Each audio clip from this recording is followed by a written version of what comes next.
بسم الله الرحمن الرحيم. السلام عليكم ورحمة الله وبركاته.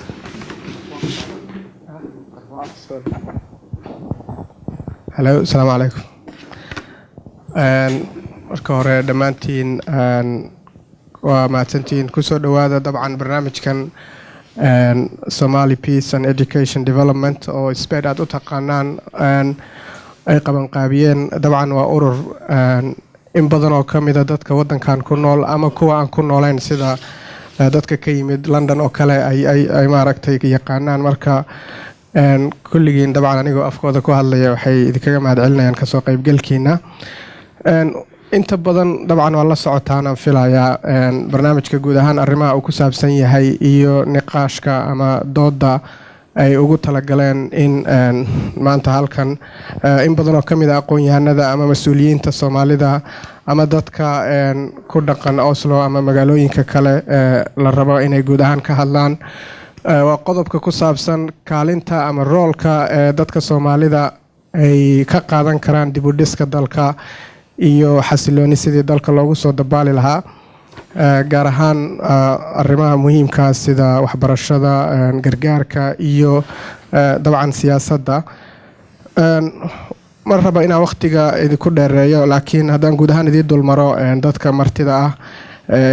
barnaamijkan ugu talagalay inay maanta ka qayb galaan waxaa ka mid ah Cabdirasaaq Waabari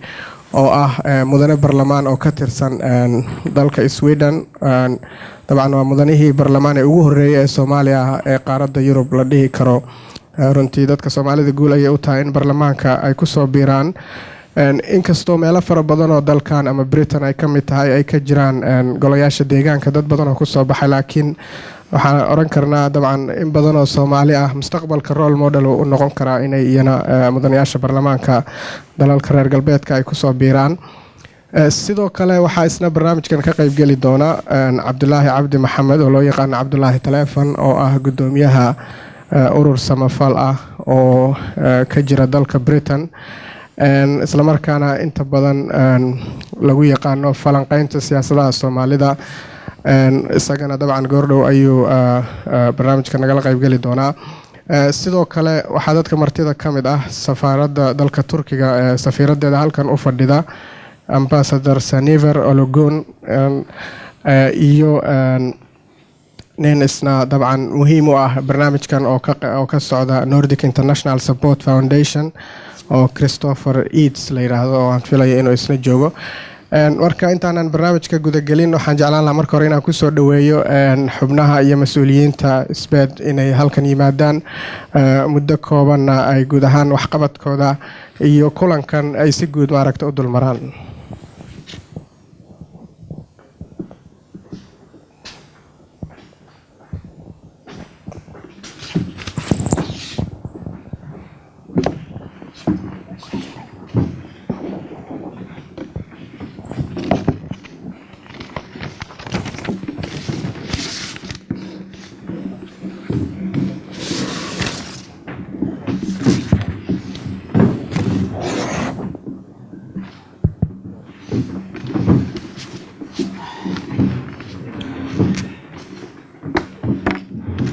بسم الله الرحمن الرحيم مقعي waxaa la yiraahdaa Daahir Maxamed Cilmi waxaan ahay gudoomiyaha isbeed waxaa magacayga iyo magaca isbeed ku soo dhaweynayaa dhammaan marti sharafta waqtigooda qaaliga ah ee u soo hurtay inay barnaamijkan asaga ahi ka qayb qaataan oo horteeda fadhido. barnaamijkan waxaa la yiraahdaa barnaamijka dareenka dadweynaha. barnaamijka dareenka dadweynaha waa barnaamij ay isbeed ugu talagashay inay qurba joogta ka faa'iideystaan ugana faa'iideystaan inay ku gudbiyaan fikradahooda ku aadan dib u dhiska iyo horumarinta shakhsiga Soomaaliyeed meelu joogaba si aan ugu caawino marka waxqabadka waddankeennii. barnaamijka waxa uu ahaan doonaa barnaamij sii socon doona oo sanadkiiba insha Allah taala dhowr jeer la qabto 3 jeer ilaa 4 jeer la qabto oo u badnaan doona barnaamij debate ah oo aan kaga wada hadli doono waxyaabaha xasaasiga ama danta noogu jirto haddaan nahay mujtamaca Soomaaliga ee qurbaha jooga iyo doorka aan ka qaadan karno arrimaha dib u dhiska waddankeena iyo wax ka qabashadiisa.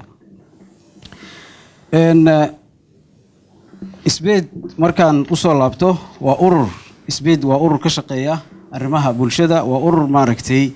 bulsho horumarineed iyo dhaqan ka shaqeeya arrimaha bulshada waxbarashada gargaarka bani'aadamnimo iyo maxaa la yiraahdaa oo ay bulshadeena u baahan tahay. waxaanu ka shaqeynaa ama yani maxaa la yiraahdaa isbeed ay ka shaqeynaysaa in la helo bulsho is ogol isu dulqaadata kala duwanaanshaheeda iyo inay kala aragti duwanaato uu yahay awoodeeda. in la kala aragti duwanaado waa inaan u aragnaa inay tahay awoodeena. xiriirka iyo communication-kana dhexmarayana waa inuu ahaadaa wada hadal iyo xiwaar. waxa aan doonayno in aan ku gaarno inuu ahaado qaab wada hadal ah. go'aanka iyo qaabka aan ku qaadanaynana inay ahaato qaab wada tashi ah. intaasi waxa weeyaan waa shicaarka isbeed haddaan nahay annaga noo ah. waxaanu doonaynaa inaan macnaha wax ka qabanno oo aan ka soo faagno runtii godadka jahliga iyo gaajada ay ku jiraan ay ku aasmeen qaar badan oo kamid ah yani mujtamaceena Soomaaliyeed. aan isku dayno inaan maaragtay u bayaanino ama aan u cadeyno qiimaha nolosha iyo waxbarashadu ay leedahay annagoo kaashanayna dhammaan inta wanaagga jecel iyo horumarka dalka gudihiisa ha joogaan ama dalka dibadiisa ha joogaan ama ha ahaadaan dad ajnabi ah oo samaha ka shaqeeya ama ha ahaadaan dad Soomaaliya oo marka ayagu dantoodii iyo horumarka waddankooda ka shaqeynaya.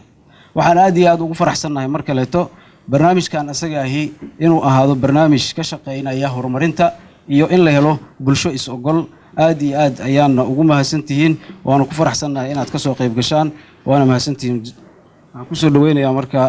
gudoomiye ku-xigeenka isbeed. bismillaahir rahmaanir rahiim. magacayga waxaa la yiraahdaa Axmed Haadi Cabdulqaadir Xaaji Abuukar. waxaan ahay gudoomiye ku-xigeenka ururkan Somali Peace Education Development. sida magacaba ku cad waxaan ka shaqeynaa ama insha Allah taala hawlaheena ka mid noqon doono nabadda. nabadda markaan ka hadlayna waxa ay ka bilaabataa nabadda qofka isaga dhexdiisa ah shakhsiga inuu naftiisa nabad inuu dareemo ayay ka bilaabataa. marka ayaa lagu talaabsan karaa horumar kale inta lagu talaabsan karaa. waa xasuustaan maamahda Soomaaliga oo dhahayso nabad baa lagu caanamaalaa ama nabad baa naas la nuugala sida riwaayad kale ay sheegayso. marka nabadda ayaa horumar noo horseedi karto. insha Allah taala marka isbeed waxyaabaha ay ka shaqeynayso waxa kamid ah nabadda ayada ah sidii loo sameyn lahaa ummadda lagu wacyigelin lahaa si aan marka u gaarno horumarka aan tiigsaneyn. insha Allah taala waan ku faraxsanahay in aad nagala shaqeysaan oo ma aragtay ahdaaftaasi loo gaaro. waana mahadsantihiin. bismillaahir rahmaanir rahiim. magacayga waa Farxiye Axmed Maxamuud. ana groupkana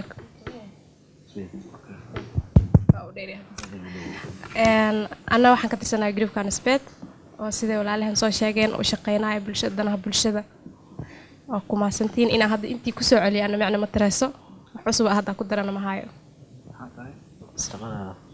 shaqadii waa secretary-ka oo sheegay Soomaali wax lagu dhamaa laakiin waayahay bismillaah. aniga magacayga waxaa la yiraahdaa Daahir Axmed Xaaji. waxaan u qaabilsanahay ururka xagga arrimaha bini'aadamka iyo samafalka iyo gargaarkan aan kala taliyaa aan ka tala bixiyaa. waxyar waxaan rabay marka inaan dib noo celiyo dhibaatadu halkii ay ka soo bilaabatay. waxaad ogtihiin tan iyo markii ay dhacday dowladdii dhexe Soomaaliya in ay ka dhaceen dalkeena masiibooyin fara badan oo dabiici ah sida abaaro, daadad iyo wax la mid ah. dadkeennuna waxay bilaabeen muddo kadib in aanay gargaar ka sugin hay-adaha ajnabiga ah oo ay iyagu istaakuleeyaan iskuna tashadaan. waana wax lagu farxo, laakiin weli heerkii laga rabay ma gaarin. sidaa daraaddeed ayay isbeed waxay rabtaa in ay dadka ku wacyigeliso in ay kor u qaadaan isgargaaridda iyo isku filnaanshaha. waxa kale oo ay isbeed ku howlan tahay in ay qorshayso ama ay habayso qaabkii dadku ay uga hortegi lahaayeen masiibooyinka dabiiciga ah inta aanay dhicin. masiibada waxaa fiican in loo diyaargaroobo, matalan biyo baxoo kaleetood waxay u baahan tahay diyaargaroow intaan roobku di'in in biyaha la hagaajiyo oo kanaalo loo jeexo. waad mahadsantihiin. asalaamu calaykum waraxmatullahi wabarakaatu. بسم الله الحمد لله والثناء لله والصلاة والسلام على رسول الله صلى الله عليه وسلم. السلام عليكم ورحمة الله وبركاته. magacaygu waxa weeyaan Khadar Salaad Aadan, waxaan isbiid u qaabilsanahay dhinaca la taliyaha xiriirka arrimaha bulshada. wada noolaanshuhu waa shay muhiim ah, waxayna ka bilaabataa wada noolaanshaha guriga waxaana ay ku dhamaataa ilaa bulshada caalamka ay gaarto. waa inaan maanka ku haynaa inay jirto kala duwanaan xagga ra'yiga ah, waa inaan badinaa wada tashiga, wada hadalka si aan u noqono bulsho isku xiran oo is haysata. taasna lama gaarayo dulqaad la'aan. ugu dambeyntii waa inaan is ogolaanaa, si aan isu ogolaanana waa inaan adkaysanaa oo u adkaysanaa isku xirnaanta iyo is ogolaanshaha. isku dulqaadku waxa uu yahay xiriirka ugu weyn ee isku haya arrimaha bulshada. sidaa darteed haddii aanu nahay annaga Speed waxa aanu ku dadaalaynaa inaanu ka shaqayno wada hadal, isfaham, dulqaad iyo inaan xooggeena midayno. waad mahadsantihiin. jazaakum allahu khayr. aad bay u mahadsan yihiin xubnahaas iyo mas-uuliyiinta ururkan Speed ama Speed oo dabcan munaasabadan soo qaban qaabiyey. barnaamijkeena kale aan gudagalaynaa. mar kale haddaan idin xusuusiyo, barnaamijka waxaa xooggiisa uu ka hadli doonaa kaalinta loo baahan yahay in dadka Soomaalida ee qurba joogga ah ay ka qaataan dib u dhiska dalka. dabcan xubnaha ka qaybgalaya dooda ama marka hore aan siinono fursadaha ka sokow waxaa jiri doonaa in idinkana guud ahaan dabcan wixii comments ama su-aalo ah aad isla doodaas aad ka geysataan. marka qof kastana waxaan filayaa inuu ku koobnaan doono oo keliya topiga ama cinwaanka ay doodan ka samaysan tahay, ama ay ku koobnaan doonto oo ah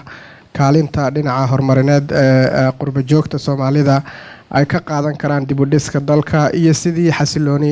Soomaaliya loogu soo celin lahaa.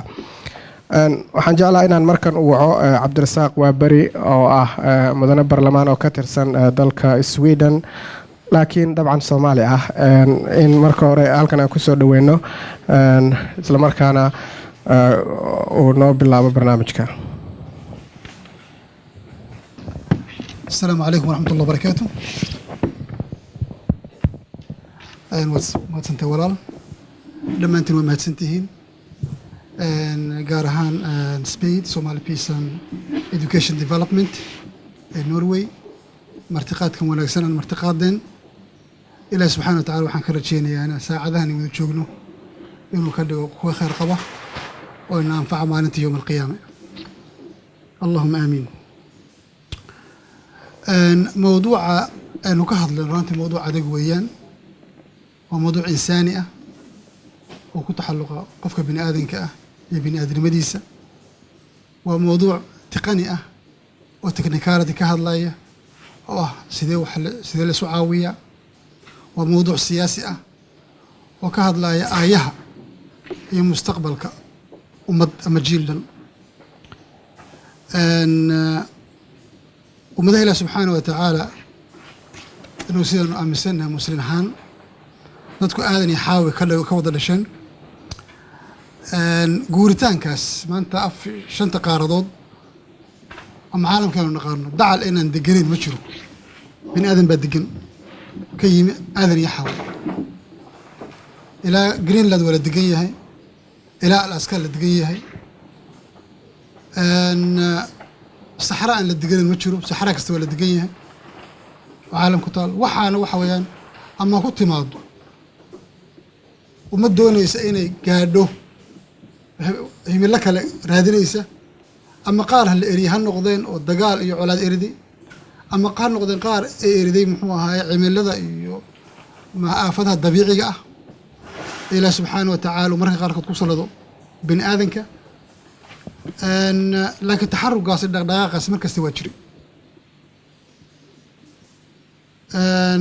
dadkuna waa fidayeen ilaa ay gaareen adduunka 5 qaaradood kabacdi waa la kala degay waxaa la kala samaystay xuduudo imbaraatoriyadihii iyo dhaqdhaqaaqi weynaa waa istaagay waddankan waa dahan ka imi qarnigii ka horreeyey haddana dhaafay kii kasii horreeyey malyan iyo xoogaa dad gaaraya ayaa 5 sano gudaheed ilaa 10 sano gudaheed ku haajiray oo maraykanka ku aaday maraykanku markaa loo haysto inuu yahay dal aan dad lahayn saasaa la isugu sheekeynayay qaarad baynu hellay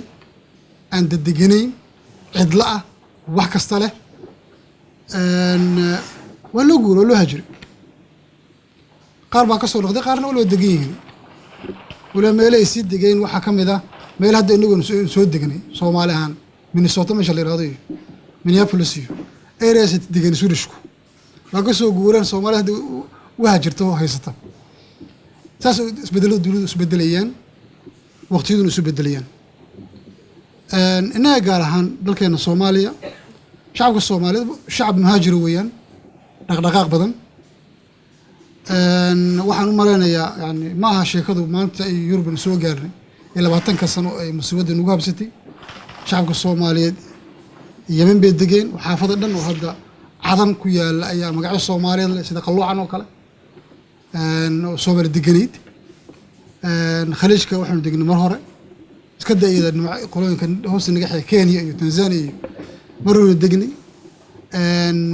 marka shacab ku kooban dalkiisa oo meel dhaqdhaqaaq ma ahayn inama shacab xadaari ficlan oo la falgal caalamka ayuu ahaa haddaad eegto habdhaqankeena iyo cuntadeena iyo waxaan dharkeenu gashano iyo waxa arkaysa inuu la qaybsano dadyo badan macawuuseenu gashano waxa laga gashadaa India waxa laga gashadaa Malaysia waxa laga gashadaa muxuu ahaa Indonesia cuntooyinkan cunno khaasan goboladan waqooyi laga yaabaa bariiskan iyo sanwadan la sheego iyo sabaayadan iyo waxaad ka helaysaa India ka helaysaa sambuuska iskaba dhaaf xiriirkeena caalamkeena xiriir adag buu ahaa welina yahay qofka Soomaaliyeed maskaxdiisa markuu ka baxo dalkiisa waa caawinay oo kan cadan jooga tuuladu ka tagay ama magaaladu ka tagay waa caawinay kan Kenya iyo tagay Mombasa sidoo kale uu sameeyay kan Tanzania tagay sidoo kale uu sameeyay kan Carabay khaliijka soo gudbay sidoo kale uu sameeyay marka caawimaadana inaan dalkii dib caawino qofku dalkiisii uu marna ilaawin oo caawiyo oo taakuleeyo maanka qofka Soomaaliyeed mid ku jirtay markasta ahayd shay cusub ma aha cusub marka maanta wax cusub waxa weeye masiibadan weyn ee nagu dhacday oo dagaalka sokeeyay kan qof markuu haajiray wuxuu ka haajiray meel degan dal degan buu ka haajiray tuulo nabad qabtu ka haajiray waxa uu doonay waxa dirsaaqad bay ahayd ama nolol kale ama wax barasho ama fursad adduunyo laakiin laga caaro dagaal wala dagaal sokeeyay dagaal dawlad kale ku jiro meesheeda laakiin dagaal sokeeyay oo qofku ka haajiro marka tuuladiisii iyo tuuladii la isku haysto oo tuuladii 3 qaybood ama 2 qaybood u qaybsantaa waxa baddu maalin kasta ka dhacayso oo ka haajiro habka ugu fikiro marka sidee u caawisaa dib ay ku noqonaysaa marka Maxamed 20 sano qofku inuu tartiib ay u kubcayay habka inuu caawinayo dalkan qofku wuxuu ka bilaabay $150 $100 bal hooyo ama aabe ama adeer bluusan gaasho dhuman laakiin meel qaar ka taxadda cashata qofku markuu $100 inuu way wuxuu ku iibsado qofku lacagtii waa hayaa laakiin maxaa lagu iibsan suuq wax ma yaaleen dagaal waa magaaladii ka dhacay bakhaarkii waa gubtay $100 haysta green money ah laakiin maxaad ku iibsan كبعد فكر ترتيب ما إلى غير كود عيالي سكولي محوها دكتور لا بلاو وهذا إنه بلاو إنه كفكرون إن شيء كذو ما هم سيدي هور وأهيد أنا بحي دلك يكسر بحي وحبان دلك ينعاون إياه العقبة ندري تولد دقيقة أيته وحى إن صارن مسؤولية باسمه دولديت إن الدولة باسمه ومد باسمه أيه نصارى خلاف كوكاس يعني نيجي تخاف كالصوماليات ما وصلنا هاي ما كمان مقنع لكن محل يقرب هذا كم مقنع واحد مسؤولية ما تنصارى واحد هو دولديت ومش هي كلية إن نختار كدسنو أما إنه دسنو محمد هاي ميال الشيء نختار اللي واللي جاي أمبولانس روب بعداي أمر حكي أمر اسمه مري ودي ضوء قانتها أمبولانس كوال جيها ويا لا ترى كحال هنا واجوجا لكن أنا بطلنا الله ما هيو أما ودي مرة هيد بالله با مقل مركا إذا فكر كين أياه وحل ربعين وهذا وسوق بعه وأنا سوق بعيا وأرنا إن شاء الله تعالى سبيد بكمل هذا الحمد لله رب العالمين نتكون سي فكرية لكن فعلا أود مشكلة مهمة إن صاري إن يتهم مهمة دبوا بسد ضل تاسبرك وحب أنت أفرقه أنا سوق إن شاء الله تعالى إن شاء الله تعالى حقوقكم مرد سياسة دقة وسكهذا بطلع وقت أفر قدوب اللوبين قدوب كود وحوية مركو هراء إصاف قرشو نقضيت أما السياسة ديت ولا ودنا السياسة دي أيسن حسلنين واللي قد شرو الدل يدع يبوب iyo masaa'il noocaasi hore uma gaareen waxaad geysaa bara burburinaya haddaynu doonayno ficlan hay-adaheena iyo muxuu ahaaye networkan dhisayno iyo madahan dhisayno in ay waxqabadkooda meel ka soo baxo waa khasab in la helo safgarasho nabadeed waan xustaa qolooyin naga sheekeynaya jaamacadda muqdisho beriyii dagaalada xamar ka dhacayeen يعني بريضة لقى الله يرضى عليكم دارتاس انت صو لعقان وصو مري انت صو مبن وصو مري إلى نصو أماهنو لعقت اللي قول لها ملايين شوف انت كوب حدي ملايين بكوب حدي انا مركو هورا ديار قادنو وان عالمك سو برينو ولعقتي لا كينو ومركا لا دسو waxa soo dhawaa waxa ku filan hal madfacaad ku dhufataan gabi isbaan joogay xitaa kun dollar baa laga yaabaa madfacaas inuu malaayiinkaas oo dhan inuu baabi'iyo marka bari waa taabanina marka isafgarasho siyaasadeed meelaysan jirin waxa wax kasta oo dhisto bari dumayaan marka diasporada dadka banaanka jooga dadka qurbaha jooga xilkoodu ma aha oo kaliya waalidkee baan u dirayaa tuuleedan u dirayaa bal waa inuu meesha laga amba qaadayo koowaad ay noqotaa sidee loo helaa xal siyaasadeed oo nabadeed isafgarasho siyaasadeed si daartan aad dhisaysid ceelkan aad qodaysid dhakhtarkan aad sameynaysid dhakhtarka shaqeeya loo dirin oo loo afduubin wadadana loo istaagin isagaan la jibin waa muhiim wey qodobka labaad isafgarasho dhaqaale waxaa ka wada waxa weeyaan markaad adigu waalidkaa masruufaysid ama ehelkiina masruufaysid ama tuuladiina yar aad macallin quraan u raadinaysa waa meesheeda laakiin ficil haddii hamiga ina saarina uu yahay hami ah inaynu dalkeed dib u dhisno idan waxaa weeye awoodda dhaqaale in laisu geeyo weeye ma yinfac reer hebel iyo tuul hebel innagaa ayuu ta samaystaan innagaa xoogaa yaa reer hebel intaynu idhaahno baynu xoogaa iska qaadayna qaaraana markaasaynu geenaynaa iskuulka dhaaf mayso weligaa lahayd iskuulkaa yar malcaamaddaa yar dhaaf mayso waxaan dhisaynay masaajidka yar iyaguna maaha tayn ku gaaraynay himiladaynu doonayna waxa weeye in dib loo dhiso Soomaaliya qodobka saddexaad in la kobciyo cilmiga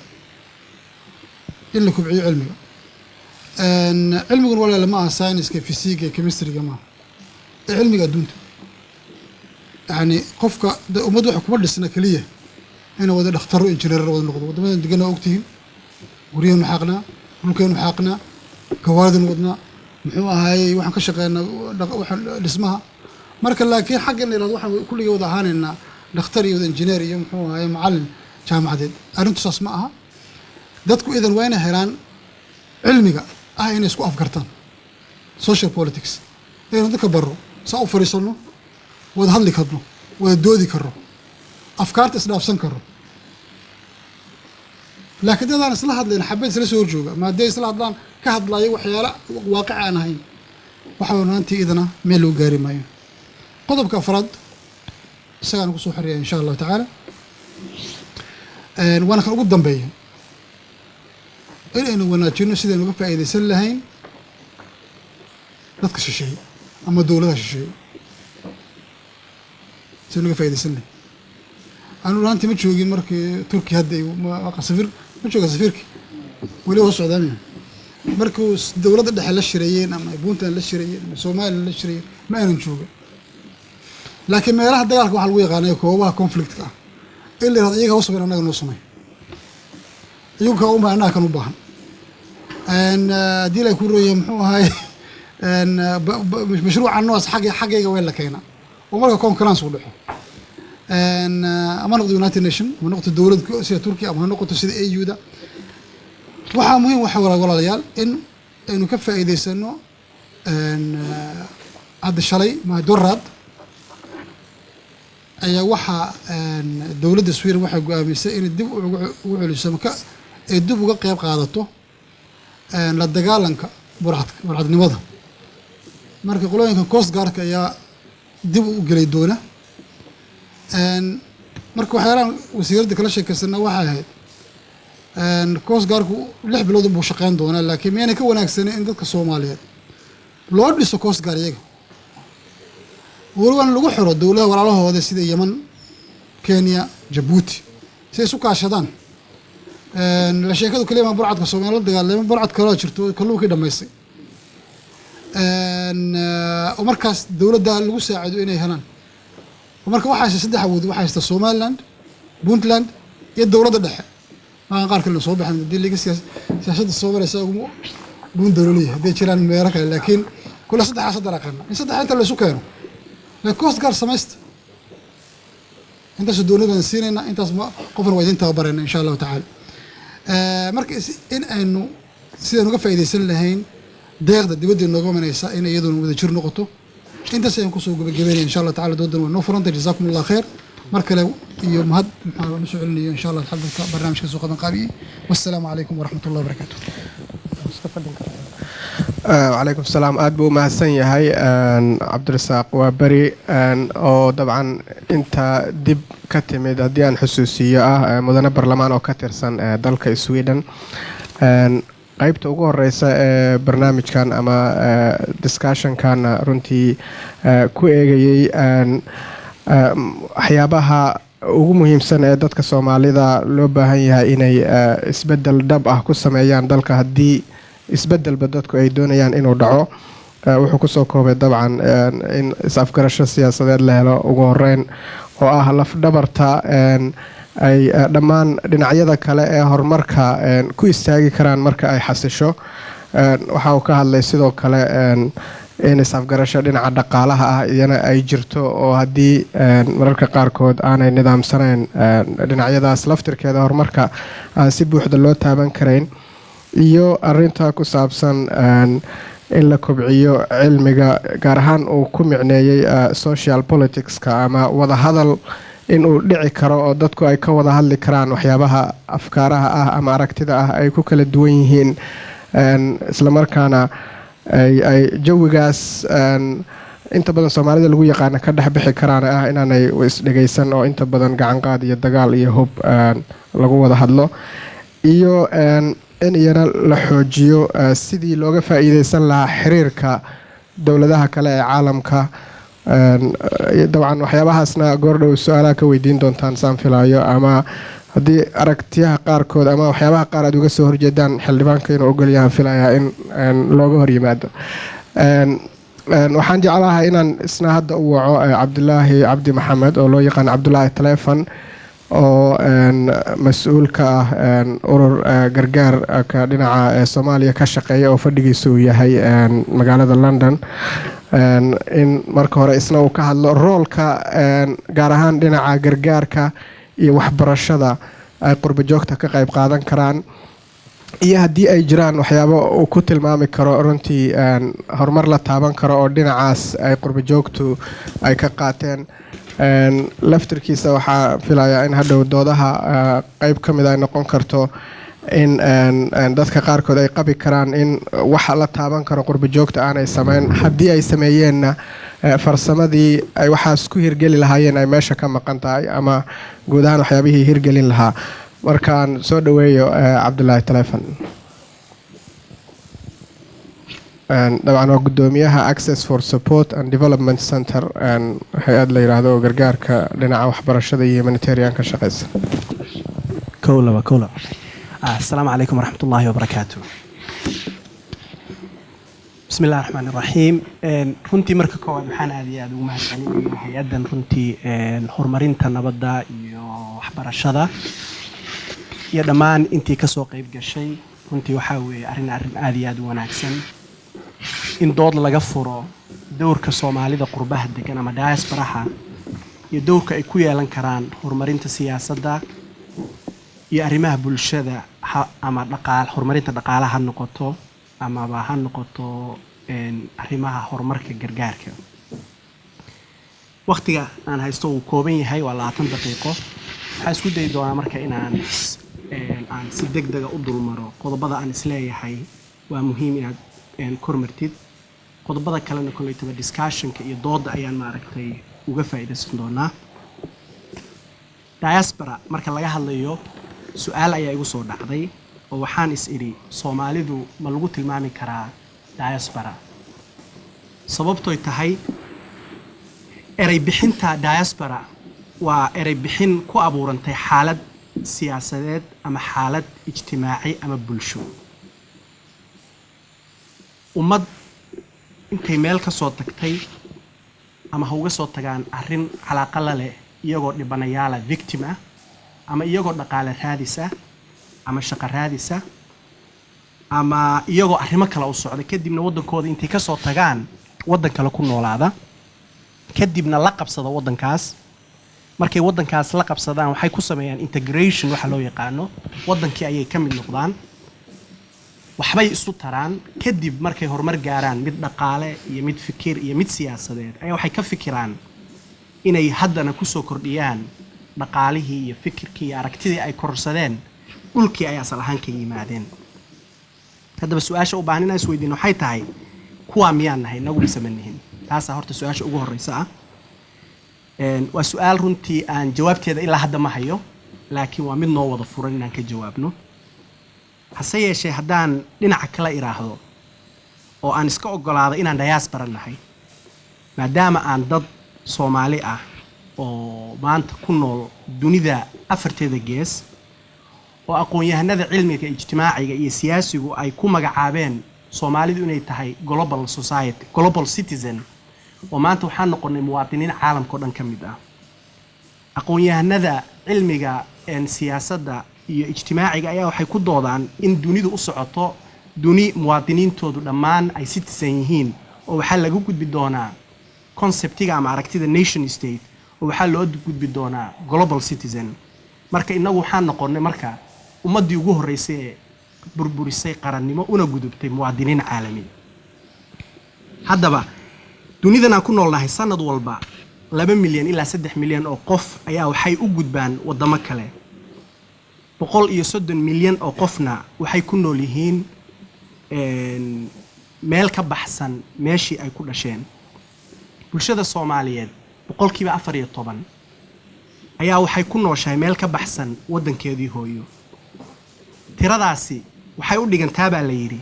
42 milyan oo muwaadiniinta Mareykanka ah 4 milyan oo muwaadiniinta Canada ah 5 milyan oo muwaadiniinta Kenya ah 8 milyan oo muwaadiniinta wadanka Britain ah waxaana ugu dhow ummad saa u haajirtay haajiritaankii ay ummadda irishka loo yaqaano qarnigii 19aad ay uga haajireen waddankoodii. su-aasha marka u baahan in la isweydiiyo waxay tahay dadkan intaan la eega Soomaaliyeed goormay haajireen, maxaana sababa inay haajiraan?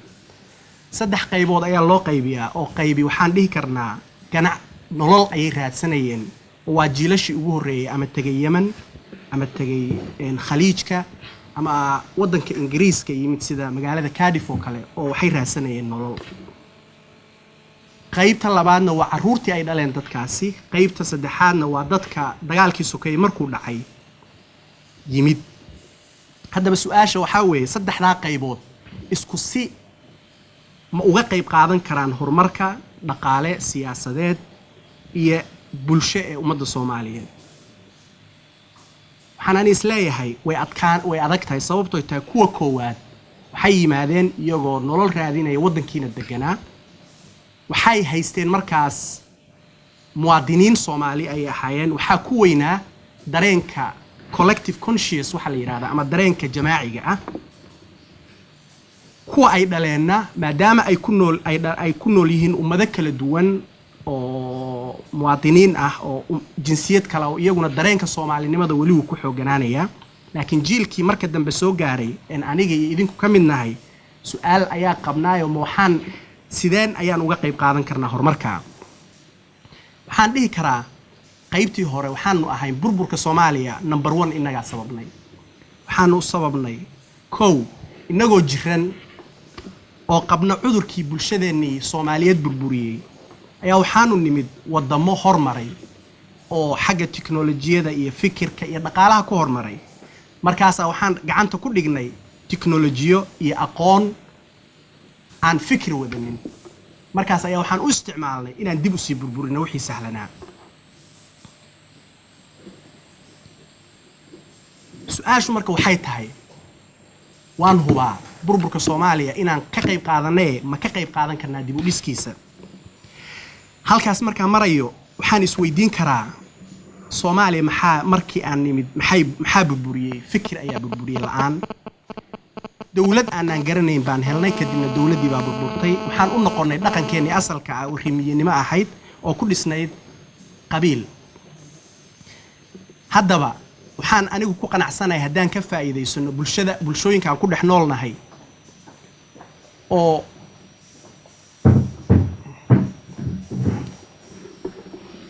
waxaan ku qanacsanahay bulshooyinka aan ku dhex noolnahay oo quruun soo noolaa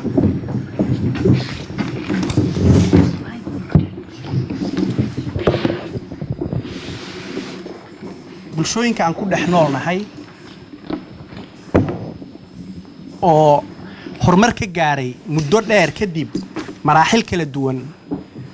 oo ay ugu horeysay marxaladii enlightenment periodka la dhihi jiray amaba marxaladii ay indhaha furteen iyo maraaxishii ka dambeysay. ugu dambeyntii waxay gaareen marxalad ay wada noolaan karaan, siyaasadoodu ay tahay mid ku dhisan non-violence iyo pluralistic oo ah inay dadku si maaragtay dhammaan laga wada qayb qaato siyaasadda, in dadka fuqarada wax la siiyo, in dad kala duwan ay wada noolaan karaan. taas ayaa waxay sababtay inaan halkan inagu maanta ku noolnahay. su-aasha marka taala waxay tahay ma ka faa'iidaysanaa afkaaraha wadamadan yaala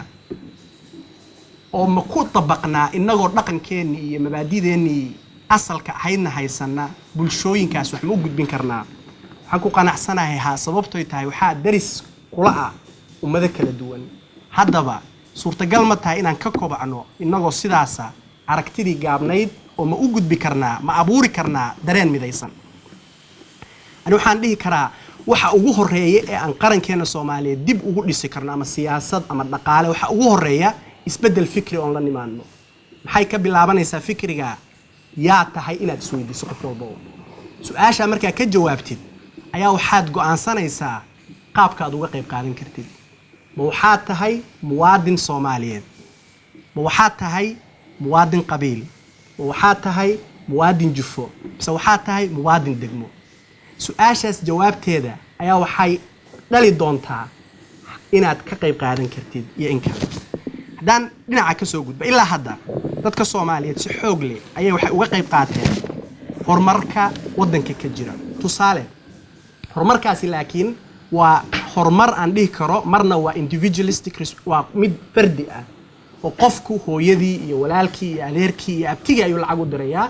lacagta uu diray ayaa carruurtoodii iskool ku geynayaan iskoolkaas ayaa carruuri wax ku baranaysaa qof dhiman laha ayaa gaajo maaragtay gaajo awgeeda wax helaya qof jirana ayaa lagu daaweynayaa noloshii iyo suuqii ayay qayb ka qaateen haddayna dadkaasi jiri lahayna marka waxaan dhihi lahaa dhaqdhaqaaqaasi ma jireen waana waxyaalaha aan dhihi karo bulshada Soomaaliyeed qaab dhismeedkeeda faa'iidada u lehi waa inaan dad qaraabo ah oo iswada kaashanaya oo qofka kale ka naxaya laakiin dhinaca kale markay siyaasad soo gaarto waxaa muuqata inaanan weli aanan bislaanin dhinaca dhaqaalaha waxaan dhihi karaa qayb weyn baan ka qaadanay oo shirkadaha waddanka hadda ka jira ugu waaweyn waxaa abuuray dad diaspora ah dadka u shaqeeya madaxdoodu waa dad diaspora ah marka waxaan dhihi karnaa jaamacadaha iyo institutionada bulshada kobcinaya oo dhan waxaa dhisay dad diaspora ah haddaan dhinaca siyaasadda u nimaadno dadka Soomaaliyeed haddaad eegtid Puntland Somaliland iyo dawladda dhexe dadka hormoodka u ah ama ha ahaadaan civil servant ama ha ahaadaan dad siyaasiyiin ah wax dhammaantood waa dad diaspora ah waxaan dhihi karaa marka dadka Soomaaliyeed waxaa nolosha ku soo celiyay diaspora waxaa badbaadiyay diaspora waxaa burburiyay diaspora waa contradiction soma waa wax iska hor imaanaya marka waxay u baahan tahay contradiction kan sidii loo xalin lahaa innaga waddankiina badbaadinay innagaana burburinay Soomaalidu qiyaastii waxay sanadkii gelisaa Soomaaliya 1 billion oo lacaga xawaalad ah waxay u dhigantaa boqolkiiba 23 nolol maalmeedka qoysasku ay biishaan waa boqolkiiba 23 waa tiro aad iyo aad xoog u leh dadka Soomaaliyeed waxay dibadda ku nool ama qurbuhu waxay abuureen skills bay waddankii la dageen dad xamar tagtay tusaale waxaad tagaysaa jaamacad ama waxaad tagaysaa shirkad ganacsi dadka technical skills ka hayo dhan ama computerka soo bartay ama shaqada haya waa dad dibadda ka tagay aqoontii dibadda ay dib ugu celiyeen waana wax runtii aad iyo aad maaragtay noogu guuleystay xagga humanitarian ka dib u soo noqono abaaraha markay dhacaan markay dhibaatooyinku dhacaan waxay dadka Soomaaliyeed waxay noqdeen dad dareen leh waxay u gurmadaan dadka dhibaataysan run ahaantii tusaale anigu bishii Ramadaan oo kale television home cable la dhaho ayaan hay'ad samafala inaan wax habeen kala ururiyo ayaan ku jiray waxaad dareemaysaa dadku inay gaar ahaan dumarka Soomaaliyeed inay wali damiirkii bini'aadanimadu ay ku jirto waxaad arkaysaa inay wali diyaar u yihiin in ay dadkoodii garab istaagaan nasiib darro laakiin waxaan dhihi karaa damiirka qofka ragga Soomaaliga ahi waa damiir dhintay damiirkaas u soo noolaan lahaa ayaa waxaa laf dhabar u ah qaybta aan ka qayb qaadan karno dib u dhiska qaranka Soomaaliyeed run ahaantii hay'ado fara badan baa samaysmay hadda waddanka UK kale ADT African Development Trust African Relief Fund Access for Support iyo hay'ado fara badan oo kale runtii qayb weyn ka qaatay inay maaragtay dadka Soomaaliyeed ay horumarkooda ka qayb qaataan su'aasha u baahan marka waxaan ku soo gabagabeynayaa Soomaaliya waxaa haysta caalamkoo dhan oo waxaa weeye brain drainage wax la yiraahdo oo ah dadkii aqoonta lahaa inay dibadda uga soo baxeen waxaan dhihi karaa marka 3 shay ayaa laga maarmaana kow in la abuuro xaaladii dadka aqoon-yahanka una ku soo bixi lahayn oo loo yaqaan retention waxaa kaloo muhiim ah dadkii dibadda joogay ee aqoonta lahaa in loo abuuro fikirkii ay dib ugu noqon lahaayeen oo reversal ayay laga maarmaana waxaa kaloo iyadana muhiim ah dadka aqoon-yahanada ah ee dibadda joogay wax bartayna aqoontooda sida loo maali lahaa kadibna loogaga faa'iideyn lahaa waddanka Soomaaliyeed oo retrieval la dhaho intaas ayaan ku soo gabagabeynayaa waana mahadsantiin jazakumullahu khayran dabcan waxaan jeclahay in markan aan soo dhaweeyo oo barnaamijka qayb ka ah safaaradda dalka Turkiga safiirkeeda halkan fadhida Sanivar Ologon. I would like to welcome you this panel discussion on the role of the Somali development, especially the Somali diaspora. And marka iyadan marka fursad siin doona kadibna insha Allah waxaan u gudbi doonaa martida kale.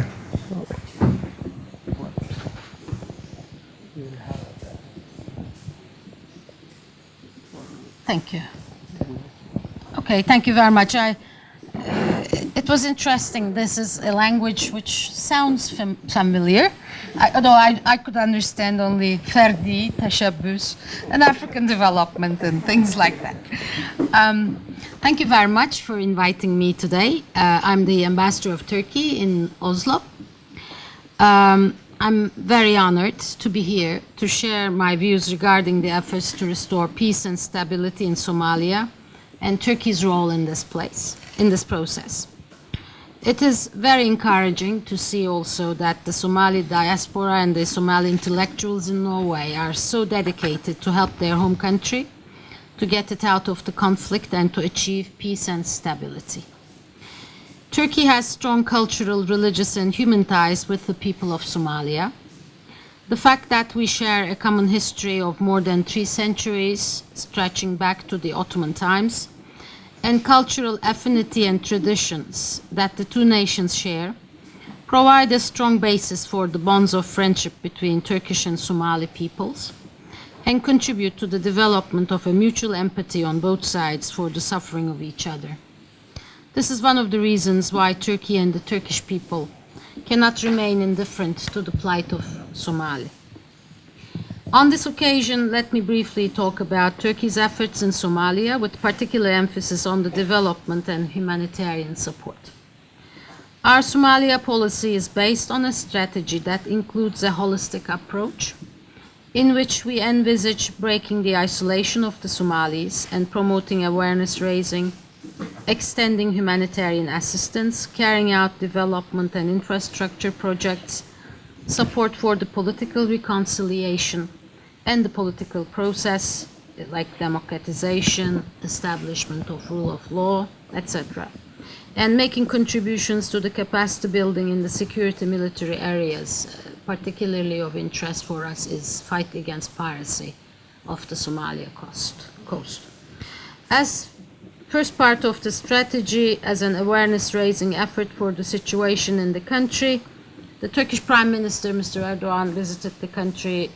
last August. His visit was a milestone in drawing the world's attention to this crisis. In fact, during the past 20 years, I think Prime Minister Erdogan was the first Western Prime Minister leader who visited Somalia. Our aim was to break the psychological barrier of the international community concerning your country. As a further step in this direction, we have reopened our embassy in Mogadishu. It's one of the few embassies other than the neighboring countries that was opened in Mogadishu in last year. And the Turkish Airlines started direct flights between Istanbul and Mogadishu, which gives the people of Somalia an exit from through Istanbul up to Washington and Vancouver, up to Japan. So it's a good outlet, and also it will help traveling back by the diaspora back home through Turkey. We have opened a private school also in Mogadishu last year, and we are providing public and private scholarships for Somali students, and there are now currently 1,500 Somali students studying in Turkey. Another aspect of the interest is increased humanitarian assistance. This is second part of our strategy. We aim at eradicating completely the famine and make sure that this doesn't happen again, and to try to make sure that the displacement of Somalis within the country is brought to an end due to famine and food shortages. We launched a huge national campaign to help the Somalis affected by the drought and famine last July, and succeeded in collecting, through private donations, $300 million in Turkey. And this amount is being transferred to Somalia in installments as food aid and other humanitarian assistance. Turkish Red Crescent is running the biggest refugee camp in Mogadishu. And we are working with the government, Turkish NGOs, and the UN agencies. Our third third part of our strategy is the reconstruction of infrastructure and development assistance. We have embarked on a comprehensive work program. I would not like to go into details of each and every project here, but they are mainly focused on helping to return to normal life, starting up utilities and basic services for the people in urban areas. Furthermore, the work for several other near-term projects is already underway. Among these projects, the establishment of a factory by the Istanbul Metropolitan Municipality for producing necessary materials and supplies for the building industry is worth mentioning. We are committed to implementing these development projects in close cooperation with the people of Somalia and the international community. Seeing the need for a mechanism on the ground to deliver aid, to carry out projects, and providing training for the local authorities and people, Turkey has started work to establish 2 regional development offices, one in Galmudug and the other one is in Puntland region. Regarding the political aspects of our Somalia strategy, I would say that we believe that the international community should continue to support Somali federal institutions in the completion of the process of the transition period in August this year,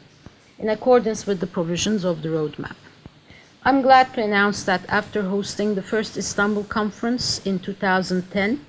the government of Turkey will hold a second Istanbul conference on Somalia between the end of May and 1st of July this year in Istanbul. The theme of the conference is preparing Somalia's future goals for 2015.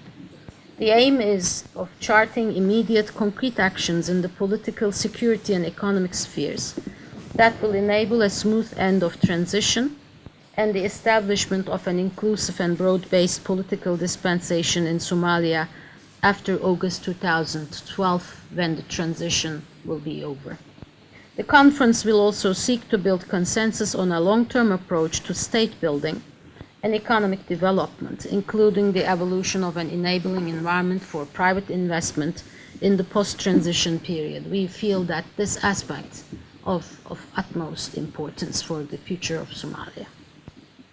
The conference will engage a wide range of regional and international actors, as well as the Somali business sector, civil society, women's groups, diaspora and youth representatives. It will endeavor to include representation from all parts of Somalia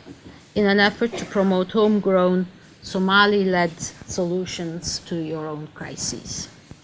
This is where I see a strong role for the Somali diaspora here in Norway and elsewhere. Diaspora should be active to be closely involved with the international effort, be it for awareness raising, channeling aid, economic interests, or attracting investments to Somalia, or helping the local political process display a united front to start on a road of peace, security, and stability. I've read somewhere that Somalia now offers one of the most advanced and competitively priced telecommunications and internet services in Africa.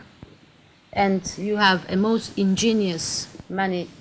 financial transfer mechanism in place, despite all the odds of international problems. Why not extend these successes to other sectors like services, agribusiness, oil, gas, minerals? We see no reason for Somalia not to be reborn again as a major hub in Eastern Africa for trade and transit. After all, Somalia has the longest coastline of them all. As members of diaspora, I would like to make an appeal to you. Don't let your children forget where they hail from. Remember the title of one of the most famous Somali writers, Farak's call that says, "Ignorance is the enemy of love." They should learn, and the children should be proud of having descended from a proud people who, until colonialism has put an end to its power to shape its destiny, has enjoyed an ancient culture, sophistication, and tradition of good government and state comparable to its contemporaries elsewhere in the world. Somalia has been a land for giving sanctuary to early Muslims, fleeing persecution, and help spread the religion in Eastern Africa, Mogadishu being one of the most important centers of Islam in the Horn of Africa. Its history is as old as the religion itself. Thank you very much.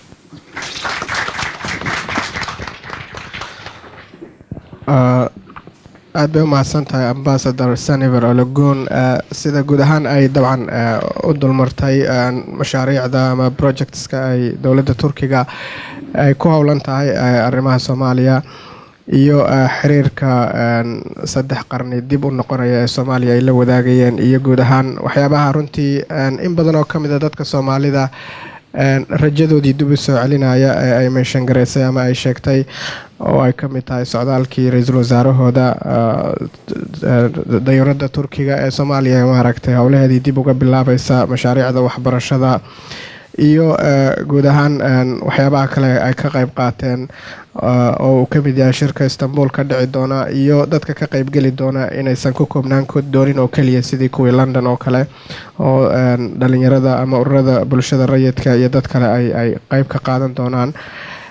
iyo dabcan guud ahaan talooyinka ay soo jeedisay in dadka Soomaalida ay u istaagaan sidii dalkooda isbedel uga sameyn lahaayeen. aad iyo aad bay u mahadsan tahay. Thank you very much for highlighting all the Turkish projects. waxaan jeclahay markana inaan isna fursad siino mid ka mid ah martida isna halka noo jooga Christopher Aids oo ka socda Nordic International Support Foundation, and let me give him some time to speak on behalf of Nordic.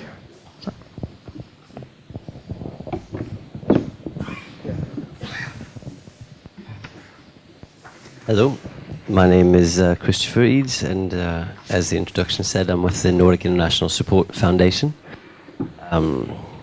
One important thing you should know, which may not be obvious, is that I am not Somali. Which means I speak as an outsider, which has its advantages and its weaknesses. So bear with me in this. In terms of speaking on the theme that brought us together today, there's a few points that, or I should say, ideas and opinions that I can express. No answers, just ideas. So I think the first point that I would like to raise has to do with what the diaspora can give back to Somalia in terms of its own people. And in order for this to happen, the success of the diaspora in its various host countries is hugely important. In order for people to develop competencies and skills and to have ideas about the way the country should be governed, and to have something to bring back, means that Somalis need to be successful in the countries where they live. And unfortunately, there's a lot of indications that that's not always the case. In Norway, the Somali community has had, there's been a lot of difficulties with integration. There's high levels of unemployment and people dropping out of education, and I know that in Britain it's a very similar situation. And unfortunately, this means that the diaspora has less to give back. So by concentrating first on success and taking full advantage of what host countries have to offer, the diaspora has the most, it gives itself the best chance of having a lot to give back to the country. When there are stories of young Somalis leaving their host countries, like the story of the different boys from Minnesota, from Minneapolis, who have been found fighting back in Somalia, you have to ask yourself, these young men's parents fled, at great risk and left everything they had, and then the next generation goes back voluntarily. And it's important to ask yourselves, why does that happen? And I think that answering that question will give the diaspora more to then take back to help rebuild the country. So that would be kind of my first point. My second point would be there's a lot of complaints. The international community is all over the place. They've not been remotely good at dealing with Somalians. The opinions and strategies and politics have put it all over the place, and that's not been helpful. Unfortunately, within the diaspora, there's been a similar problem. There's been a lack of unity in terms of how to approach the problem, and that lack of unity weakens the diaspora in terms of its ability to influence the situation positively in Somalia. So I think a unity of purpose and a direction greatly increases the ability of the diaspora to improve the situation in the country. And when I sit here and look in this around the room, I wish that people would see, that you could see the same thing I see, which is a room full of Somalis. And that's it. I see one people. I see people from one country. And the divisions that exist within the country are one of the main things tearing it down. And I think that message of unity and national purpose and national identity, that if the diaspora can take that message back to Somalis in the country, so that they can see that they have a common purpose and a common goal to achieve, and that by focusing more on the differences between people, that they're their own worst enemies, basically. I often find it tragic that in Africa, Somalia is one of the most homogenous countries on the entire continent in terms of one ethnic group, one religion, and yet it's the most fractured, and that is a tragedy. You look at many African countries that have huge tribal problems because of the various groups that have been stuck together, and Somalia has this gift of being, really one people, especially compared to many other African countries, and yet this gift is not being fully taken advantage of. So I think that message getting back to people in the country would be a very powerful message. And in developing people's skills and integration and whatever in their host countries, there's another way that the diaspora can contribute. Is many countries are sending organizations or sending funds back to Somalia to do development work and things, and those groups often struggle to be able to use Somalis from their host countries to work back in Somalia. There's been I know that the Norwegian Refugee Council here in Norway has been particularly good at this. They use many Norwegian Somalis to work on their programs, and this is yet another way that the diaspora can contribute, is by getting skilled and getting to work with these organizations in the host countries, and they can go back through these organizations as well. So I think in terms of my main points that pretty much covers it. So I hope that all made sense, and from an outsider's point of view, I hope it was all right. Thanks. Thank you very much, Christopher Eads from Nordic. Of course, he mentioned some important contributions for the diaspora in terms of rebuilding their countries, and actually giving he gave a number of ideas and contributions. Maybe I would like to give the floor some of questions. If you would like to ask any question to the ambassador or to Christopher, that would be great, and then we'll move to, inshallah, Somali language.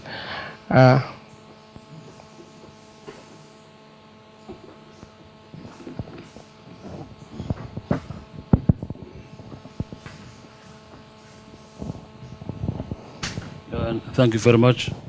First of all, the organizing people in this meeting. My name is Abdulrazak Hassan. I'm a member of the Stange County Council in Hedmark in Norway. And my question is to the ambassador is we are appreciate the Turkey rule in the Somalia now in the humanitarian side and the education. That's is very important for us. And my question is that we know government of the Somalia, they need to restore law and order in the Somalia. And up to now is around 10,000 in the African Union troops in the Somalia. What's the rule in the why Turkey government to take the part of the military operation in the Somalia? Because some of Somali side they are trusted because they are Muslim countries, but we are missing this rule. Why the Turkey government will take the another side is the important side to restore law and order in the Somalia? Thank you. Thank you. Currently, the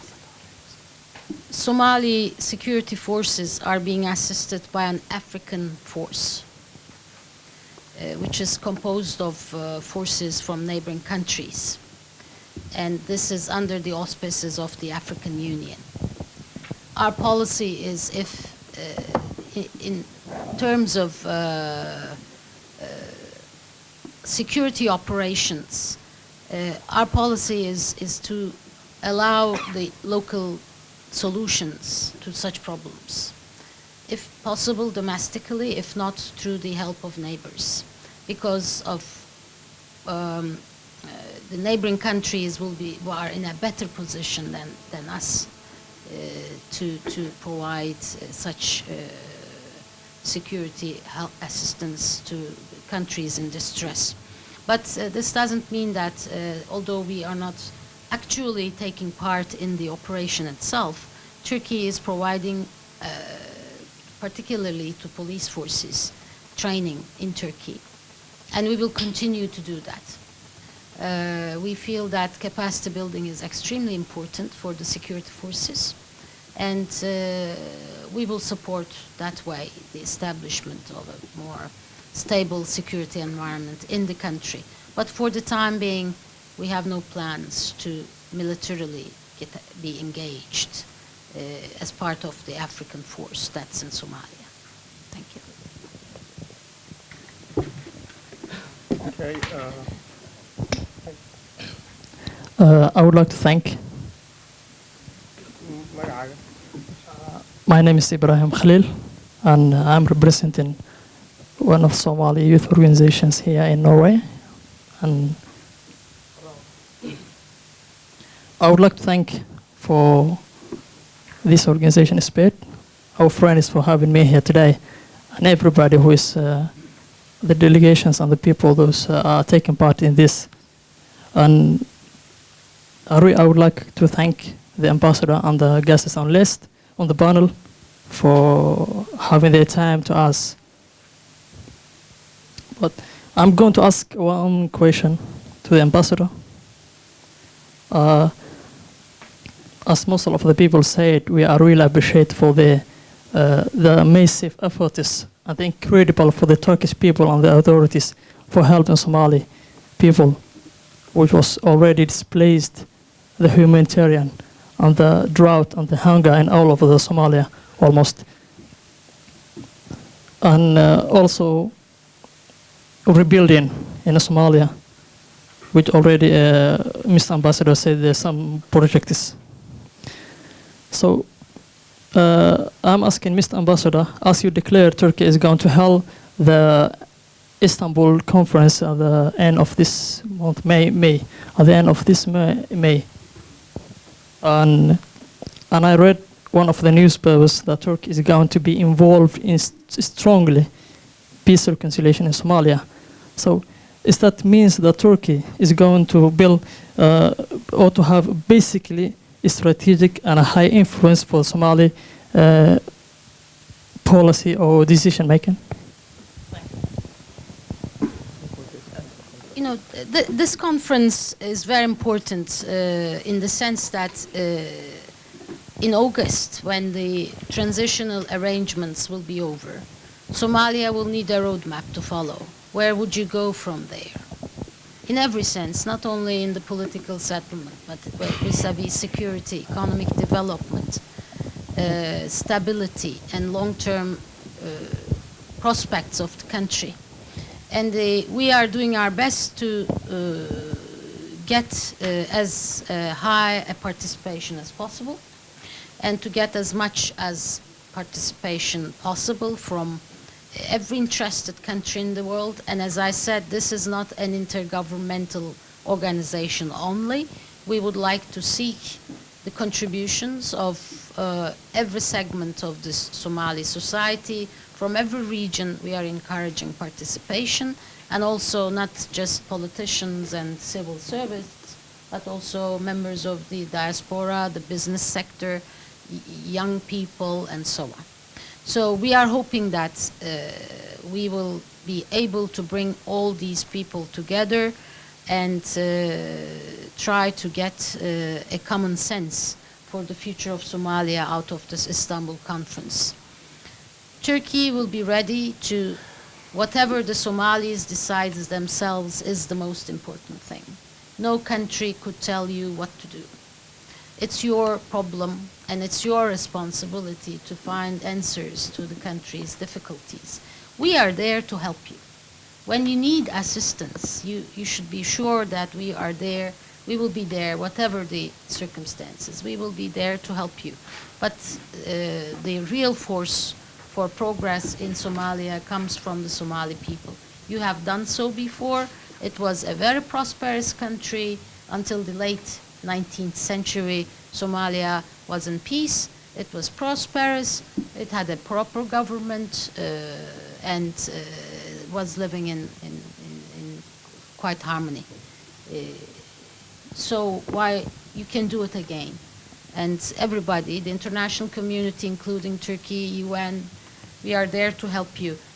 especially with regard to law and order, with regard to democratization, with regard to education of women, children, with regard to having better sanitary services, and most importantly, economic development. Somalia is a rich country. It has everything to go forward, but you have to start using it properly in peace and stability. That's the key, and I'm sure it will come. Thank you. waxaan filaynaa in aan soo koobi doono su-aalaha oo dooda dhinacii kale aan u gudbi doono. Thanks very much for answering all the questions, and thanks for also Christopher. Maybe now we will move into the panel, and the topic is going to be the role of the Somalis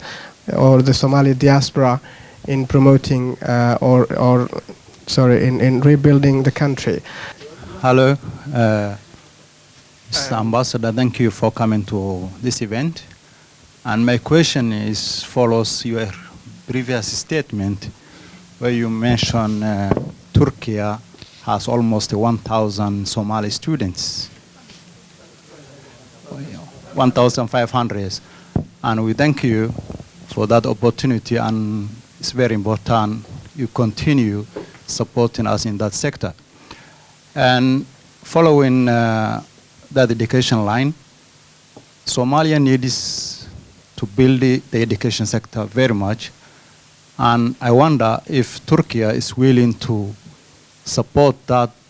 sector within Somalia, not outside Somalia. Because at the moment,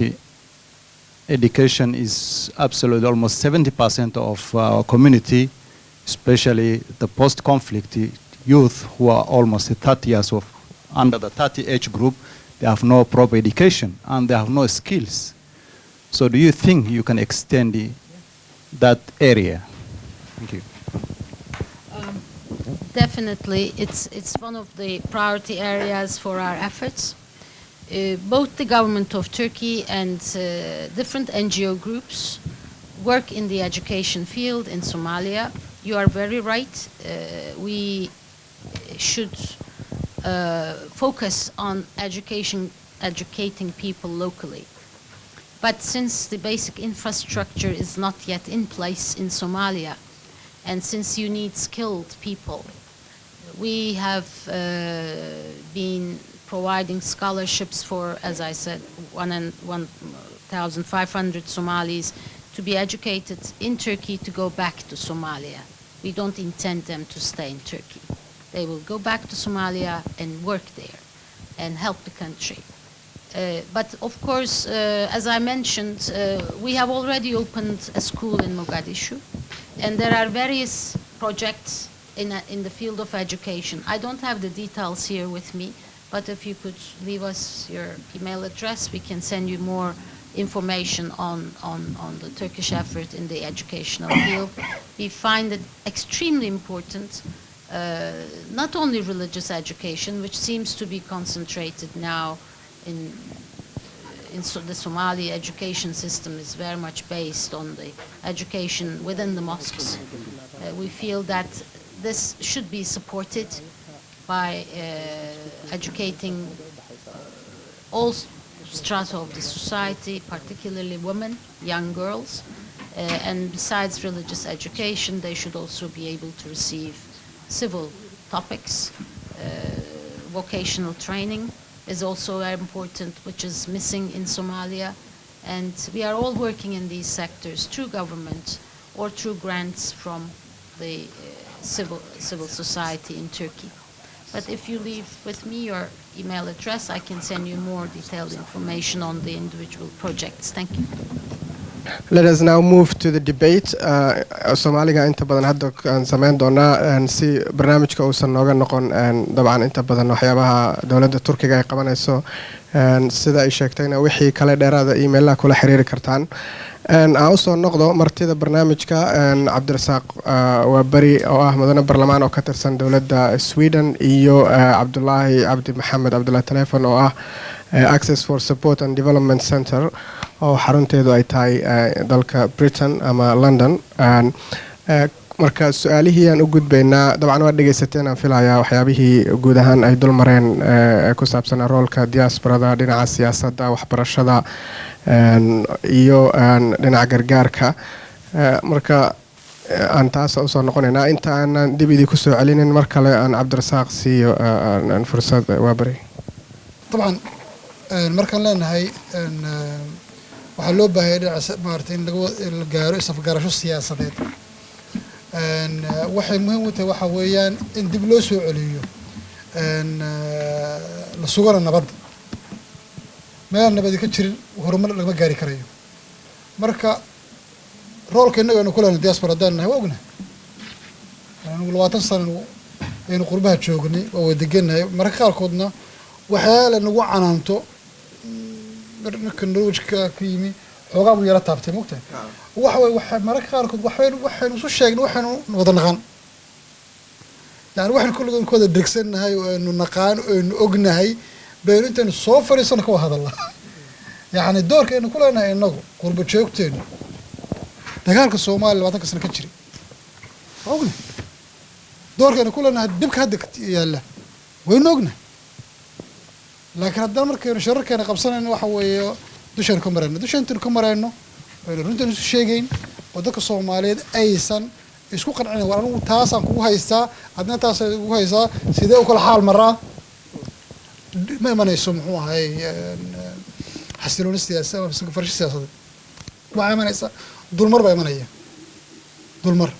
runtina waxyaalaha la nagu haysto kamid ah waxa weeyaan qofka Soomaaliga dulalka ba sheegay inuu subaxii noqon karo qabiilaysta duurkii noqon karo rijinaysta habeenkan ku saxan karo isagoo muwaadin calankii babinaya waa dib weyn dhinac waa ka fiican tahay macnaheedu waxa qofka Soomaaliga waa qof wanaagsan waa qof qalbi jilicsan laakiin bardo waa xuntay sababtu waxa ku gurdaysa mowduuc xun oo leh mowduuc nifaaq munaafiqiin ku gurdaysa markaad saddex waji leedahay oo saddex waji loo ugu yimaado oo aniga marka hadda wada fariisano inuu kala seexano walaaltinimo irida markaad ka baxdo aad adiga adeerka wada shirtaan tarmee been baan u sheegay ninkan wax ma ka dhamaysanayay hawshan inoo sii wad waxna dhamaanaya ma jiraan marka afgarashada siyaasadeed waa jirta aad baan u soo dhaweynay walaalaha Turkiga infrastructure inoo sameynayaan wanaag hadda inoo sameynayaan laakiin waxa ku filan laba reer oo dagaalama waxa inoo dhashay laba reer oo inta saf garan waayaan isla bebeelo soo qaata inta degan ka dhiga markaa waa ku filan marka waxaan u baahnaa waxa weeyaan isafgarasho siyaasadeed oo keenaysa nabad run ah diaspora marka uu walaalka sheegay Cabdullaahi oo lahaa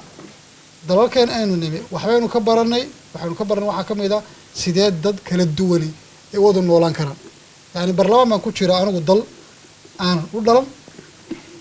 afkoodu wali qajac ugu yahay traditionkooda aan si fiican u qabsan haddana aan la tartamay aan leeyahay ninkii meesha ku dhashay awgeey ku dhashay kul sano deganaa isku xuquuq baynu nahay aynu wada hadallo aynu wada doodno مسؤولين بجرديدا هذا لو قالوا جيران طيب انك aan isku diinta ahayn isku aqeedada nahay isku afka nahay isku muxuu ahaayay traditionka nahay inaan isaf garan weyno wajacaan lama dilona Soomaalidu wallahi barlamaan ku dagaalamaya qaarna waa liberals qaarna waa conservatives qaar shariicada doonayaan qaarna shariicada ka soo horjeedaan qaar muxuu ahaay xuquuqda markuu u dagaalamay qaarna waa ka soo horjeedaan may kullu inta bada weydiiso 550 ka xildhibaan ee boqolka wasiirada weydiiso kulligood isku sheegay ku sheeg kulligood isku fikrad weey laba nin oo kala fikrad weey ku jirto kullu Soomaaliyeed rabaan shariicada rabaan diinta rabaan xasuulina rabaan waxa rabaan muxuu Soomaaliya nabada dumarkii u halgamayaan dhalinyarada u halgamayaan wax siyaasad isaga soo jeeda ma jirto idan waxaan u baahan xasilno siyaasad taas ku adkaan aad baa maasantahay waa bari Cabdullaahi aan soo gudbo waxyaabaha aad ka dhawaajisay waxaa ka mid ah in macnaha ama fahamka diaspora qaybtaadii hore aad ku sheegtay in Soomaalida aanu la falgeli karin haddana in Soomaalida loogu magacaabo diaspora ama qurba joog hadii Soomaali la yiraahdo xagee iska qabsanayaan bismillaahir rahmaanir rahiim waa mahadsantahay Ridwaan markaan leeyahay erayga diaspora Soomaali kuma habboona ma aha erayga kaliya dib wuxuu naga haystaa baan anigu ku qanacsanahay eray bixinta cilmiga ah ama diaspora ha noqoto ama dawladnimo ha noqoto ama ha noqoto jaamacad ama hay'ad ama yani eray bixinta xiriirka la leh dawladnimada casriga ah dhammaantood waxaan anigu isleeyahay mararka qaarkood waxaan isweydiiyaa dadka Soomaaliyeed erayada ma loo isticmaali karaa markaan sidaa leeyahay ma aha dadka Soomaaliyeed inay bini'aadmiga ka liitaan ama ka xun yihiin ma aha bini'aadmiga Ilaahay markuu abuurayo waa dad siman Ilaahay baa karaameeyay laakiin bini'aadmigu wuxuu ku kala duwan yahay environmentiga iyo bay'ada uu ku soo karo iyo xaaladaha ku heerarsan su'aasha marka imaanaysa waxay tahay maadaama aniga aan isleeyahay dadka Soomaaliyeed dawladnimadii markay ka burburtay oo dawladnimada naftirkeeda markii horeba ahaa aragti ama concept nagu cusbayd oo aanan inagu intaan ku qanacnay fikir ahaan iyo bisayl ahaan kadib aanan dawladii dhisanin ee uu ahaa wax isticmaar keenay isticmaarkii markuu keenayna modernity-ga ama waxa casriga aan jeclaanay kadibna markay dawladii naga burburtay aan u noqonnay waxaan asal ahaan ahayn ayaa waxa imaanaya marka ereyga dawladnimo iyo diaspora fikir ayay calaaqo la leedahay dadka Soomaaliyeed marka ani waxaan leeyahay problemka ugu weyn ee haysta waa laba problem mid waa confusion of identity yeynu nahay ilaa hadda go'aan kamaynaan gaarin sababtoo tahay waxa keenaya qofku inuu mar noqdo qabiil marna noqdo Soomaali marna noqdo wadaad waxa keenaya qofku wali go'aan kama dambaysa kama qaadanin yuu yahay go'aankaas taas marka waxay keenaysaa in isku dhac badan u yimaado conflict ayaa abuurmaya marka conflict wuxuu ka abuurmaya marka confusion kaas ayaa abuuraya waa ta keenaysa marka qofku mar isaga oo wadani ah inuu dib geysto mar isagoo qabiil ayuu dib geysanayaa marna isagoo wadaad ayuu dib geysanayaa haddii aanan go'aan kama dambaysa ka gaarin in adduunka maanta lagu nool yahay waxa kaliya qaabka kaliya looga mid noqon karaa waa qofku inuu nation state waxa la yiraahdo dawladnimona muwaadinimo ay taqaanaa haddaan go'aansano inaan nahay muwaadiniin Soomaali ah si individual ah fardi ah qof ah oo aan ka baxno aragtida ku saabsan aqoonsiga wadareed ee ah yuu yahay marka la leeyahay qofka Soomaaliga yuu yahay lagama wado qofkani shakhsiyadiisa iyo aqoontiisa iyo fikirkiisa iyo aragtidiisa muxuu xambaarsan yahay maaha yuu yahay waxay la xiriirtaa qabiilka uu yahay waay qabiilku marka yuu yahay marka la dhaho qabiil buu noqoni qabiilkaasna package-ka uu wataa la saarinaya marka qofku marka ma jiro dadka Soomaalida bulsho ahaan qof Soomaaliya ma jiro mar hadduuna qof Soomaali ah jirin wanaag iyo xumaanna ma jiri karo leadershipna ma jiri karo dawladna lama gaari karo sababtoo tahay waxaa ka horeeya inaan ka xorowno caqliga iyo dareenka oo ah qofka Soomaaliga ah in qof ahaan loo ictiraafo Maxamed waa nin fiican waa nin wanaagsan waa nin aqoon leh waa nin kan dambi buu galay kan uu wanaagsan yahay laakiin hadii la yiraahdo Maxamed reerkiisa xun isagana wuxuu yahay reerkiisa fiican isagana wuxuu yahay uu fiican yahay contradiction diaspora markaan leeyahay marka waxa keenay waa taas sababtoo tahay diaspora waxay matalaysaa ummad muwaadiniin ah oo wadan ka yimid oo markay halkan joogaan wadankoodii wax u qabanaya tusaale wasaaradda arrimaha dibadda ee Ingiriiska ugu yaraan dhowr mar baan ka qayb galay shirar ay dadka Soomaaliyeed ugu yeertay iyadoo wasaaraddii arrimaha dibaddu ay run ahaantii niyad wanaag ka wado Soomaali maxaan inii qabanaa ayaa waxa weeye konton qof baa imaani mid wuxuu dhihi aniga haddaan ahay reer Puntland inta dhan waan ka fiicanahay waa inaad Puntland waxa ka wada siiyaa mid kale imaan wuxuu anaga Soomaaliland la dadkaan soo ma aragtaan dadkaan dad jira ma anagu mar hore independent noqday dimuqraadi state aan noqonay mid kale soo orday wuxuu leeyahay anaga waxaan ka nimid dhul baa iyo bakool dhaho xuquuqdayadii river and region aan ka nimid oo waa dadkan geeleyda ah ayaaba dib noo geystay marka waa in anaga maadaama dibna loo geystay naloo hormaray mid kale ka imaanay anaga xamar from Banaadir culture aan ka nimid ee dad kale Banaadirka ah dad geeley yimid magaalada Muqdisho la qabsaday mid kale imaana wuxuu leeyahay dadkan Muqdisho look marka qofkii adiga wax ku qabala markuu sawirka arko maxaa soo baxaya simply qofka aqoonyahan waa philosopher waa sociologist waa political scientist wuxuu soo akhrinaya bulshadaha ummadu say kala yihiin simple waxa lagu oranay these are primitive society mujtamac hoose oo meel hoose ka fikiraya tahay ani waxaan ku qanacsanahay marka aragtideena hadaanan kor u qaadin waxa ugu weyn bulshada Soomaaliyeed ku kordhin karo horumarkeeda dhaqaale siyaasadeed waa aragtida oo aan dib u saxno oo aan noqono dad Soomaali ah oo muwaadiniin Soomaali ah oo dareen wadani qaba oo si collective ah oo midaysan danta Soomaaliyeed iyo danaha Soomaaliyeed ka shaqeeya taa hadii lagu guuleysto dhaqaalana uu imaana horumarkiisa siyaasadna uu imaanaysa humanitarian uu imaanaysa laakiin inta fikirka maqan yahay ana waxaan ku qanacsanahay si individual qof walba hooyadii iyo walaalkii iyo tuuladu ka yimid waxba u qabani laakiin sustainable ma noqonayso sababtoo tahay waxa burburinaya fikirka iyo aragtida aan xambaarsanahay waana mahadsantiin okay marka dabcan waxaan fursad siinaynaa dhinaciina qofkii raba inuu fikir ku darsado ama waxyaabaha qaarkood su'aal ahaan raba inuu barnaamijka uga qayb galo ama doodan dabcan gacantu taagi karaa magaciisu sheegi karaa su'aashiisana uu soo gudbin karaa asalaamu calaykum magacayga waxaa la yidhaahdaa karar shukri dhoomey waxaan ahay dhalinyarada ku nool magaaladan Oslo waxaan rabaa su'aal inaan weydiiyo akhyaarta banalka fadhida comment yarna aan ku darsado aan raaciyo fikraddii fiicneeda walaalkeen hadda uu ka dhawaajiyey su'aasha ayaan ku hormarayaa ummad Soomaaliyeed baan nahay dhibkana gaaray wax hadda aan ka sheekeyn karna maaha wax wada ognahay caam ah samaacaddeenna meeshay taalo wada ognahay maxaa sababay ummadda Soomaaliyeed inaysan serious ahayn waa su'aal aniga shakhsiyan aad ii dhibtay maxaa yeelay serious markaan leeyahay waxaan ka wadaa waxaa suurtagal ah in laga hadlayo wax muhiima oo ummaddu aan wax ku bedeli karno marka laga soo qaado hadda kulan baa halkan ka dhacay looga hadlayo dastuurka waa wax aad muhiim u ah haddana waxaa timid dad ka yar 100 qof ma dhammayn baan filayaa 100 qof 100kaas qofina dad serious xataa ma ahayn aragtidayda haddii la oran lahaa xaflad baa jirta ama wax kala jira waxaa laga yaabaa kumaan kun inay imaan lahaayeen marka ma caqligiibaa ummadda ka yaraaday at least kuwa diasporaha jooga xaggee baanu ka khaldannay aawa seriousnimadii commentigan ku darsanaya waxay tahay annaka generationka cusub soomaalida aad baan u nasiib darannahay sina waa u nasiib badannahay waa nasiib badannahayoo dhul waxaanu nimid dadku ay saman yihiin waxaan ka baran karno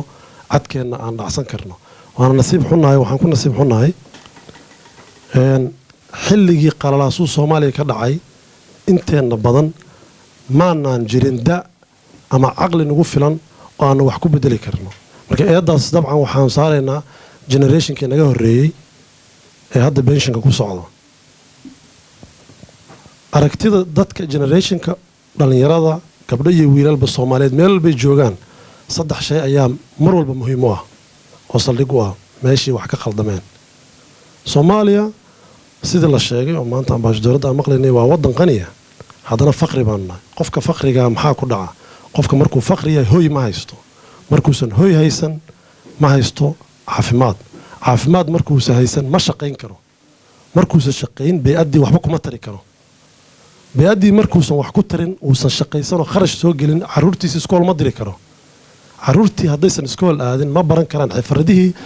ama aqoontii ay wax ku baran lahaayeen oo samaacadoodana ay kor ugu soo qaadi lahaayeen hantina ay ku samaysan lahaayeen bey-addana ay wax ugu tari lahaayeen intaa markii aysan ayaguna haysan caafimaad darraa imaanaysa wakhtigoodii baa lumaya vicious circlekaasaanu ku jirnaa haddaba haddaanu dalkii joogno iyo haddii aanu dibaddii joognaba marka inaan bal su-aashaas aad iiga jawaabtaan seriousnimadii meeday politically economically socially dadku wax ideology ma jiraan wax mabda'a ma jiro maxaa sababay mabda'i inuu lumo oo ummaddu ay dariiq cidlaa maalba ku socoto dhaqanno aanan arig aan lahaan jirin aanan yeelanno gabdhaha iyagii waxa ku dhaca caalamka oo dhan aan naqaanaa qaxootiyada sidii waan la soconnaa bal marka inta wax yar arrintaas dib u fiirisaan noo sharaxa fadlan seriositygii meesha uu ka baxay waa mahadsantiin waa mahadsantahay nimanka xataa wax badanaa ku dhacay waa beri aan u gudbaa nacam su-aal runtii laga jawaabi karayo maaha laakiin tusaalan kusoo qaadaya kusoo qabanaya anigu waxaan ku jiray dadkii soo qaxay xoogaa ka hor intaan qarax fiicna si fiican uga dhexin xamar dadawagii soomaaliya ka yimi soo qaxay markaas anigu maaqan generashkaa ku tirinays waxa mee dhexdhexaadkan ku jira dhallinyarada mihii beesha kalena ma gaarin marka labada qaybood waxbaan la qaybsadaa iyadoo xamar la isku dilayo qabaa'ilka xamar la isku dilayay istokol iskuma dilayn way wada shaahaynayeen way wada cabayeen kafeega makhaayadaha la wada fariisanayay ilaa ankaasay sheekaystaan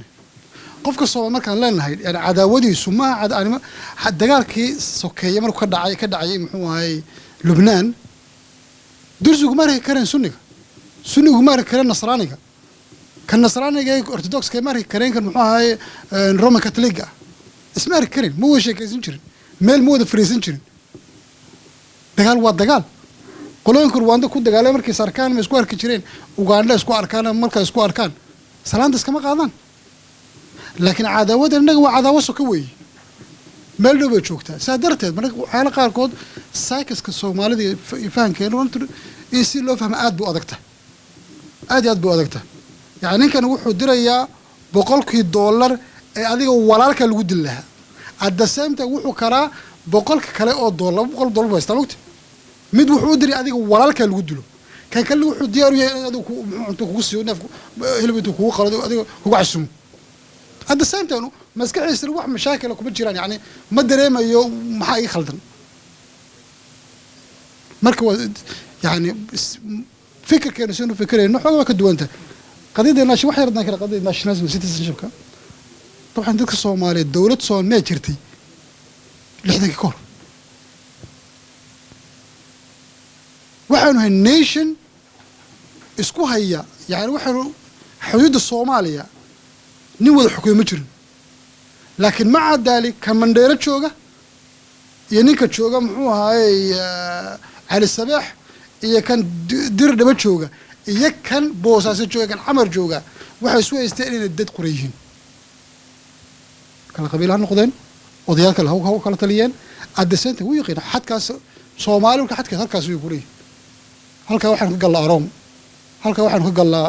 muxuu ahaa Danaakiliyo muxuu ahaa Kalash halka waxaan ka galnaa qofka Soomaaliga waa dareensanaa citizenshipkiisa iyo nationalities wuu ogaa ka qayb baan ninkan laakiin waxaan isku nahay Soomaali marka arrintu waxay u baahan tahay in aynu dib ugu noqono in aynu afarta qodob aan soo sheego walaalayaal aynu runtii seriousnimada sheegaysa inaan ku salayno kadaan runtii ka fikiro runtii aynu u fikirayno su'aasha aad meesha madasha soo dhigtay annoo soo dhigaya oo jawaab ma hayo aad baa bismillaahir rahmaanir rahiim runtii walaalkeen su'aal muhiim ayuu weydiiyey oo ah qofka Soomaaliga ah muxuu serious u noqon lahayahay su'aashaas anna horaan isu weydiiyey laakiin waxaan bal jawaab baan is iri waa suurtagal laakiin waa qasama inay sax noqoto qofka Soomaaliga ah waxaan dhihi karaa laba marxaladood ayuu soo maray marxalad waa marxaladii aan reemiyiga ahayn aan qabaa'ilka ahayn marxaladna waa markii aan magaalada nimid markaad eegtid afka Soomaaliga gabayada Soomaaliga dhaqanka Soomaaliga markii miyiga la joogay dadka Soomaaliyeed serious bay ahaayeen afkooda markaad eegtid waxaad arkaysaa luqadda ay ku hadlayaan bee'ada ay ku noolaayeen way ku fikireen gabayadooda markaa eegtid waxay ahaayeen bulsho taqaana say u nooshahay waxay kala garanayeen yaa cadow u ah yaa saaxiib u ah yaa col u ah marka noloshooda waxay ahayd nolol jirta qofka Soomaaliga markuu magaalada yimid waxaan dhihi karaa reemagaalna ma noqon reemiyina uu ka soo tagay oo sidii reemiyigana uma fikiri kara sababtoo tahay bee'ad reemiyi ab kuma noola reemagaalnimo dhabana ma gaarin marka uu jahawareersan yahay waxaa tusaale u soo qaadan kartaa dhalinyarada xamar markay joogi jireen yani markaad fiiriso 20 jirka qofka xamar ku kora markuu sheekaynaya bal fiiri afka Soomaaliga markuu sheekaynaya macna weyn ma sameeyo sababtu waa maxay magaalo marka la yimaado si fiican loogu hadlo waxay u baahan tahay wadamadan hadda aan ku noolna aragtin iskuulka ilmaha luqadda si fiican loo baraya literature luqadda gabayga la baray qofkii luqadii iyo dhaqankii iyo beeyadiisii ayaa si aqoon ah oo reemagaalnimo loo kobcinaya tiina ma dhicin qofka marka Soomaaliga ah ee reemagaalka noqday markuu jahawareer qabiilku u noqonayaa sababtoo tahay intuu magaalada joogay magaalanimada wixii looga baahnaa ee ahayd dhaqan iyo qiyam iyo dawladnimo iyo muwaadinimo looma tababarin marka waxaan dhihi karnaa inagoo transitionally marxaladii ka soo baxayna reemiyinimada reemagaalkiina gaarin ayaa dawladnimadii naga burburtay colaadii marka problemka marka dhacay waxay tahay aqoonyahanka Soomaaliyeed inta uu dadka u ifin lahaa in marxalad cusub la galo waxay ku fashilmeen waxay u celiyeen reversal dhammaan jabhadii Soomaalida la abuuray ka soo bilow SSDF SNM USC waxay cabiraysaa fashilaadii lagu fashilay in la abuuro fikrad cusub ayaa dib loo noqday dadkii marka qabiilkiina ma noqon karaan waxa la yiri reer hebel aan noqon ma noqon kartid because reer hebel bay uu ku noolaa environment uu ku noolaa sibu u noolaa duruuf muayyan u lahaa adiga marka reerkii ma noqon kartid wax kala tahay waxa kale tahayna ma rabtid inaad ka fikirtid marka problemka ugu weyn ee haysto waa halkaas waa ilaa aan ogaano waxaan nahay oo aan aragti cusub la nimaadno confusion aan ku jirayna reebaadiina lama noqon karo sababtoo tahay qofka qabiilkii bay uu leeyahay reemagaalna ma nihin ani confusionka iyo seriousnimadu waxay u baahan tahay halkaas ayaan isleeyahay dhibka ka jira waana mahadsantahay waayahay hal qof oo dumar aan fursad siiyo intaan ragga kale u gudbin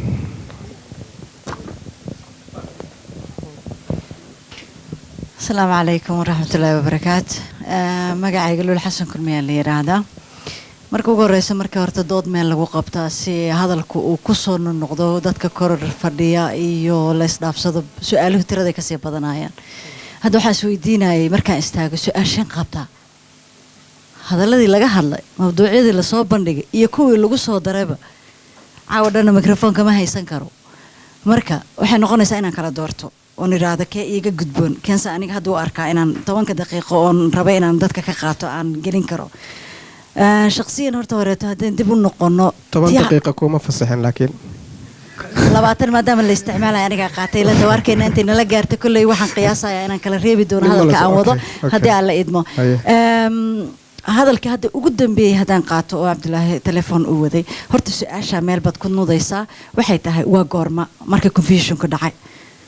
ma dagaalkii xilligiisaad ka hadlaysay mise ka horna waad ku dartay taas haddaan ka baxo oon u noqdo tii hore waxaad hadalladaada ka mid ahaa diasporaha ka hadalkiisa waa beri wuxuu kaloo yiri maaragtay siyaasadda xasilooni haddaan loo helin waxba ma soconayaan labadaa kelmadood horta horeeta labadooda keligood miisaara waxaa maanta dhan lagu celcelinaya diasporuhu waa inay wax ka qabtaan diasporuhu waa inay istaagaan diasporuhu waa inay waxeeyaan horta waa calaam su-aal diasporuhu waayo waa dad dagaal ka soo qaxay waa dad soo cararay 3 qaybood u kala bixisay telefono magacyo fantastigana waa wadatiin markaan qorayo waan yaabanaa waxaan la sidee hadhow u isticmaali doontaa 3 qayb u kala qaybisay qaybtii u horeysa meel iska dhig kulli da'dooda hadaad fiiriso runta markii loo noqdo ma dhawa waxay dhow yihiin dad kulli la bud dhigay iyo dad maaragtay ama dana kaleeto ay nolosha u gees u qaaday ama maaragtay hadeertaan inta in yaroo hadda maskaxda qaar soo kubcisa ka mid ah waxay dhaleen saa tilmaantaba ayagana gees dhig qaybta saddexaad haddaan u soo noqono ayaga waa in ayaga naftirkooda lasii kala saaro qaybo badan loo kala saaro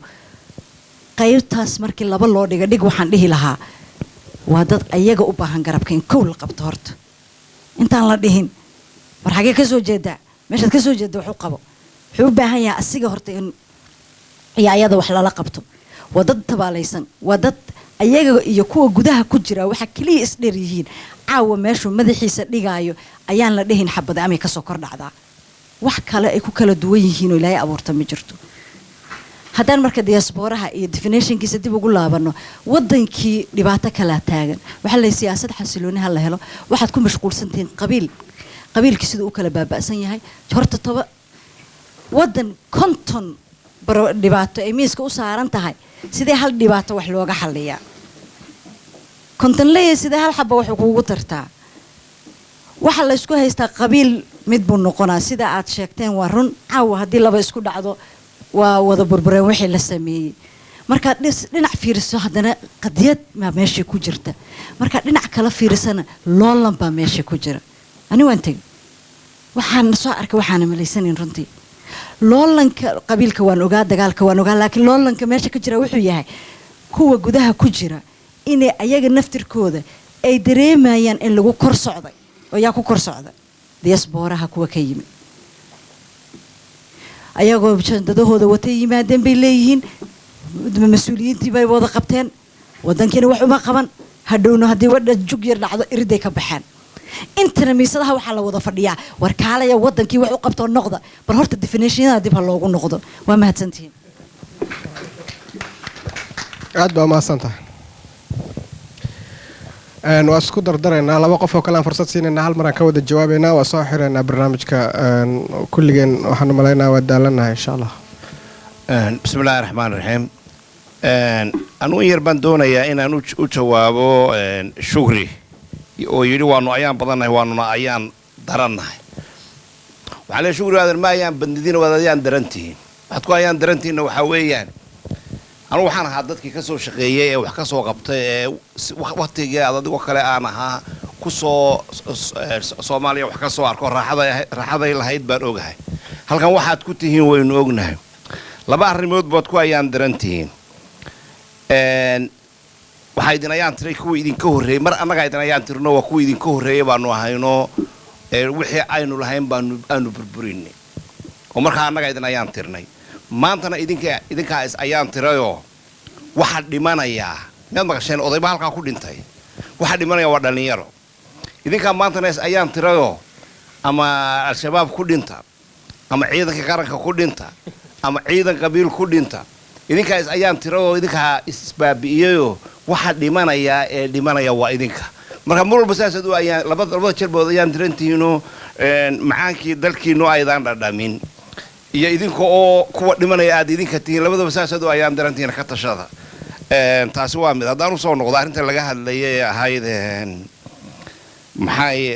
qurbajoogu waxaan malaynayaa in erey bixintaa loo bixiyey diasporada qurbajoog in loo bixiyaan filayaa maxay dalka u qaban karaan qurba jooggu afar lacagood bay afar bay lacagayo bay u diraan dalka oo ay geliyaan 3 waa waxtar maalgashi iyagoo ay dalka ku maalgashadeen mid ay ehelkooda u diraan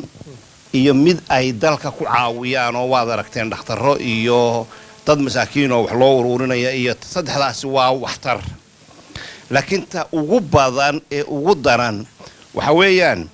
reer qudhac iyo reer qansax baa islaayay ka soo gaadha dabeedna waxa dadka lagu leynayo qurba joogga dirta way noogna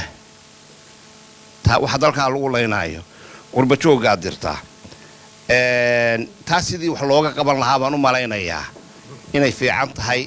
in laga hadli lahaa oo culimaduna ay soo geli lahayd lacagta aad masaajid maanta ugu deeqday ama aad ugu deeqday wado ama qof buka aad ugu deeqday waad ogtay waxay ku tarayso laakiin lacagta aad uruurisay labadii reer islaayay aad u uruurisay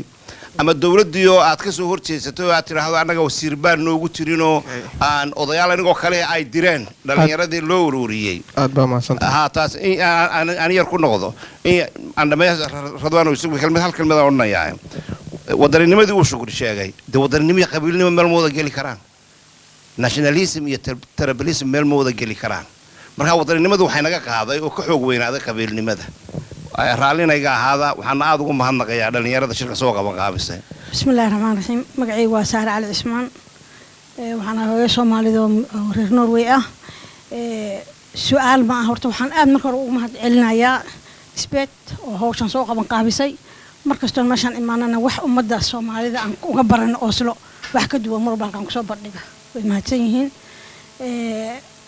أنا waxaan isleeyahay su'aal ma qabi laakiin waxbaan faa'iiday waxa kamid ah waayadan dambe wadankii waan tagaa ujeedadeedana ma aha booqasho kaliya waxaan leeyahay wax ma ka qaban kartaa laakiin qofku wuxuu qabtay inaysan waxba tarin baan ogaaday nacamtan la leeyahay kaligiin han noqonayna marka waxa weey waxaan is wada faraynaa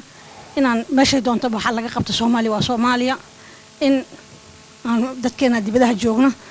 aan fikradana badino iskaashanana taa waa wax muhiim ah sababtoo haddaad maanta iskuul meel geyso tuulo geyso waa laga yaabaa in wax u tarto laakiin kan ku dhig haddii wax haysan tan waxba tari mayso ama meeshii la yiraahday isbitaal baa la dhisayo ambulance baa la geeyo gaadiid male marka maxaa dadka xanuunka bukay maxaa lagu soo qaaday waa maasantahay hal daqiiqo xaajiga ka horeey sorry waa ku xigtaa laakiin dib malaha بسم الله الرحمن الرحيم مقعي waxaa la yiraahdaa Maxamuud Muuse Cali dabcan waxaan kamid ah dadka meesha ka soo qayb galay waxaan ka socdaa ururkan Soomaali xarunta iskaashiga islaamka waxaan aad ugu mahad celinayaa ururkan isbeed iyo qaabka wanaagsan oo ay soo agaasimeen kaliya aniga hadda su'aal ma qabo laakiin waxaan leeyahay wixii wanaagsanaa oo laga shaqeeyay oo laga sheekeeyay maanta oo dhan laga soo sheekeynayay waxay u baahan yihiin ficil yani haddaynu meeshaan oo kale markii shirarka la isugu yimaado yani waxbaa la sheegaa iridaa laga baxa dib looma noqdo ficilkaas wuxuu ku imaan karaa qof kaliya wax shaqayn karaa ma jiro waddanka Norway ururo badan baa ka jira dad badan baa ka jira yani kudayashay mudan yihiin waxaan leenahay kudayashay mudan yihiin ururada waddanka ka jira yani si xoog leh inta looga shaqeeyo la isu keeno يعني markay isku meel isugu yimaadaan wixii meel laga sheekeynay maanta oo dhan macnaha ficil baa loo bedeli karaa laakiin urur kasta hadduu gaarkiisa isu taago oo yiraahdo anaa gaar wuxuu qabanaya yani waxba ma san tahay waqtiga ayaa la soo gaaray bismillaahir rahmaanir rahiim alxamdulillahi rabbil caalamiin sallallahu alayhi muhammad wa ala alihi wa sahbihi ajma'in magacaygu waxa la yiraahdaa Cali Xasan Ibrahim cali mataan baa la yaqaanaa maxamuud iskama agfagino مسؤولينتا مساعد كان اللي هذا سلامس كسم 40 سنتر أيام كجرا. سؤال شيء ذا سؤال باربينا ويدي أودياشة حدبان عمر وعبري يا عبد الله أوكي عبد الرزاق وعبري ها أنت أنا المركة سؤال شيء وحن ربعنا مرتي أمهد عليو إثبات أو حرونتا نوقع مقابسي أما أورك نوقع مقابي doodaan runtiina waa in doodahan oo kale ama dad cilmiyada noocan oo kale ay bataan muhiim waay oo ana magaca xarunta islaamka ee Norway ku hadlayo waxaan dhiirigelinayaa arrintan oo kale waliba waxaan dhihi karaa sida dadka xibnaha oga yihiin masaajidada ayay ururadan oga yihiin dabcan ma muxuu ahaay xibno ka yihiin isbeedna waxaa muxuu ahaay misaal inay noqotaan rajaynaya su-aasheeda haddii aan galo waxa weeye dad isku ururada way badan yihiin waxqabadkoodana inta badan say u badan yihiin uma ballaarno wali su-aashii maada ku soo noqon marka waxaan rabay inaan misaal cabdirasaaq waa beri mas-uul weeye intuu noqonin xildhibaanka wuxuu ahaa mas-uulka raabadada Sweden sidoo kale dee madrasado meesha ku taalo weyn ayuu mas-uulka ahaa ummad kala duwan ayuu la safangalay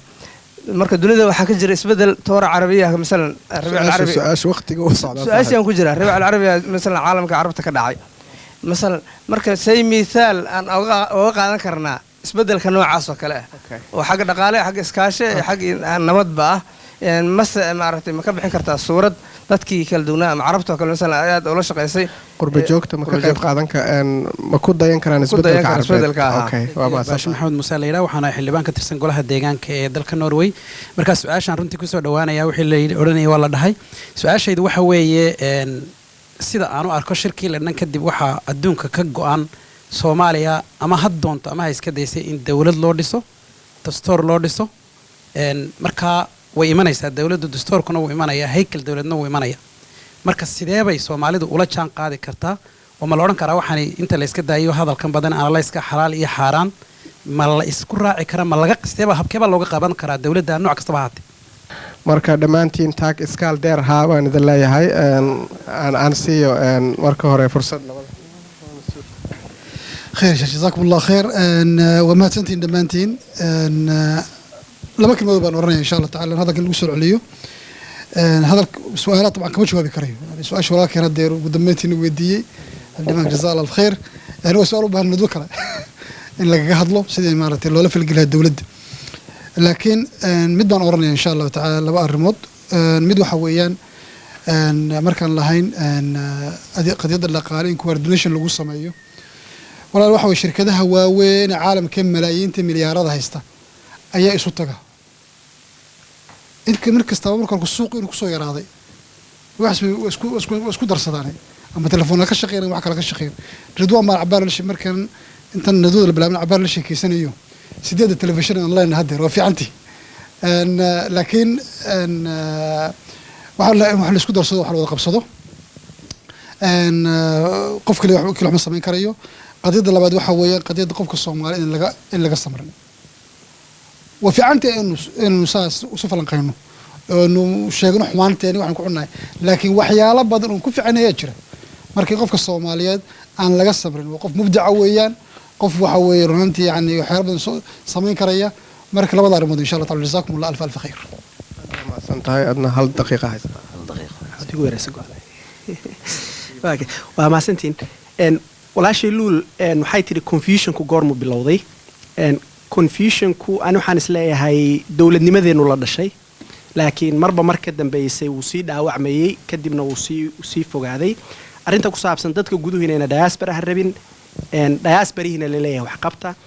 waa run laakiin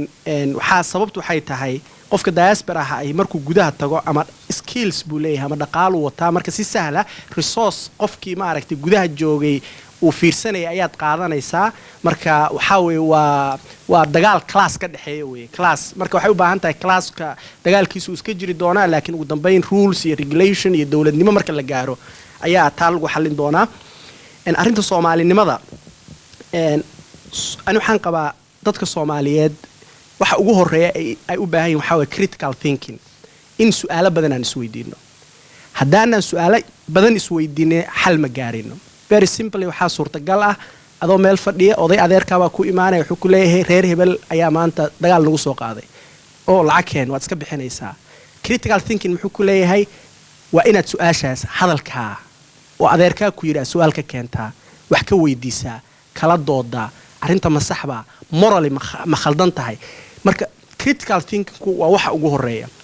Soomaalinimada waxaan qaba aniga laba shay pessimism iyo optimism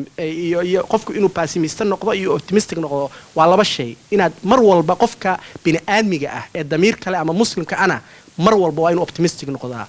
wala tayasu min rawhillah ila bayri laakiin dhinaca kale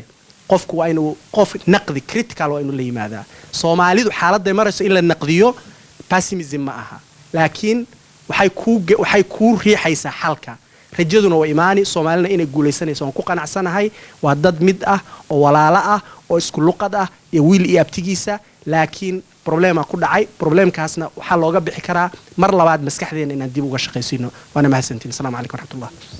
aad buu mahadsan yahay cabdulaahi cabdi maxamed oo access for support and development center ka tirsan oo hay-ad gargaar oo ku taala london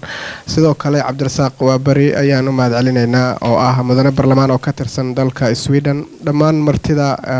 ama dadka aqoon-yahanada ee kasoo qayb galay kulankan iyana waan u mahad celinaynaa waxaan jeclaan lahaa in gebagabada iyo xiritaanka aan ku wareejiyo walaalkeen daahir oo gudoomiye ka ah SPED aadan horta idinkugu mahad celinayaa kasoo qaybgalka barnaamijkan isaga aad kasoo qayb gasheen dhammaan lama soo koobi karo yacni ururada odayaasha dhallinyarada maaragtay haweenka maaragtay ururada ganacsiga ah iyo kuwa arrimaha bulshada ku howlan aqoon-yahanka sidoo kaleeto waxaan mahad ballaaran siinaynaa inkastoo hadda aysan nala joogin oo aan si fiican maaragtay mahad ugu celinay safaaradda turkiga oo ayadana barnaamijka qayb ka ahayd waxaan kaloo ayagana u mahad celinaynaa ururka ama maaragtay hay-adda la yiraahdo Nordic International Support Foundation oo marka lasoo gaabiyo niis loo yaqaano oo ka socday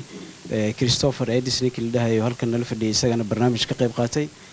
waxaan sidoo kale mahad ballaaran u soo jeedinayaa xildhibaan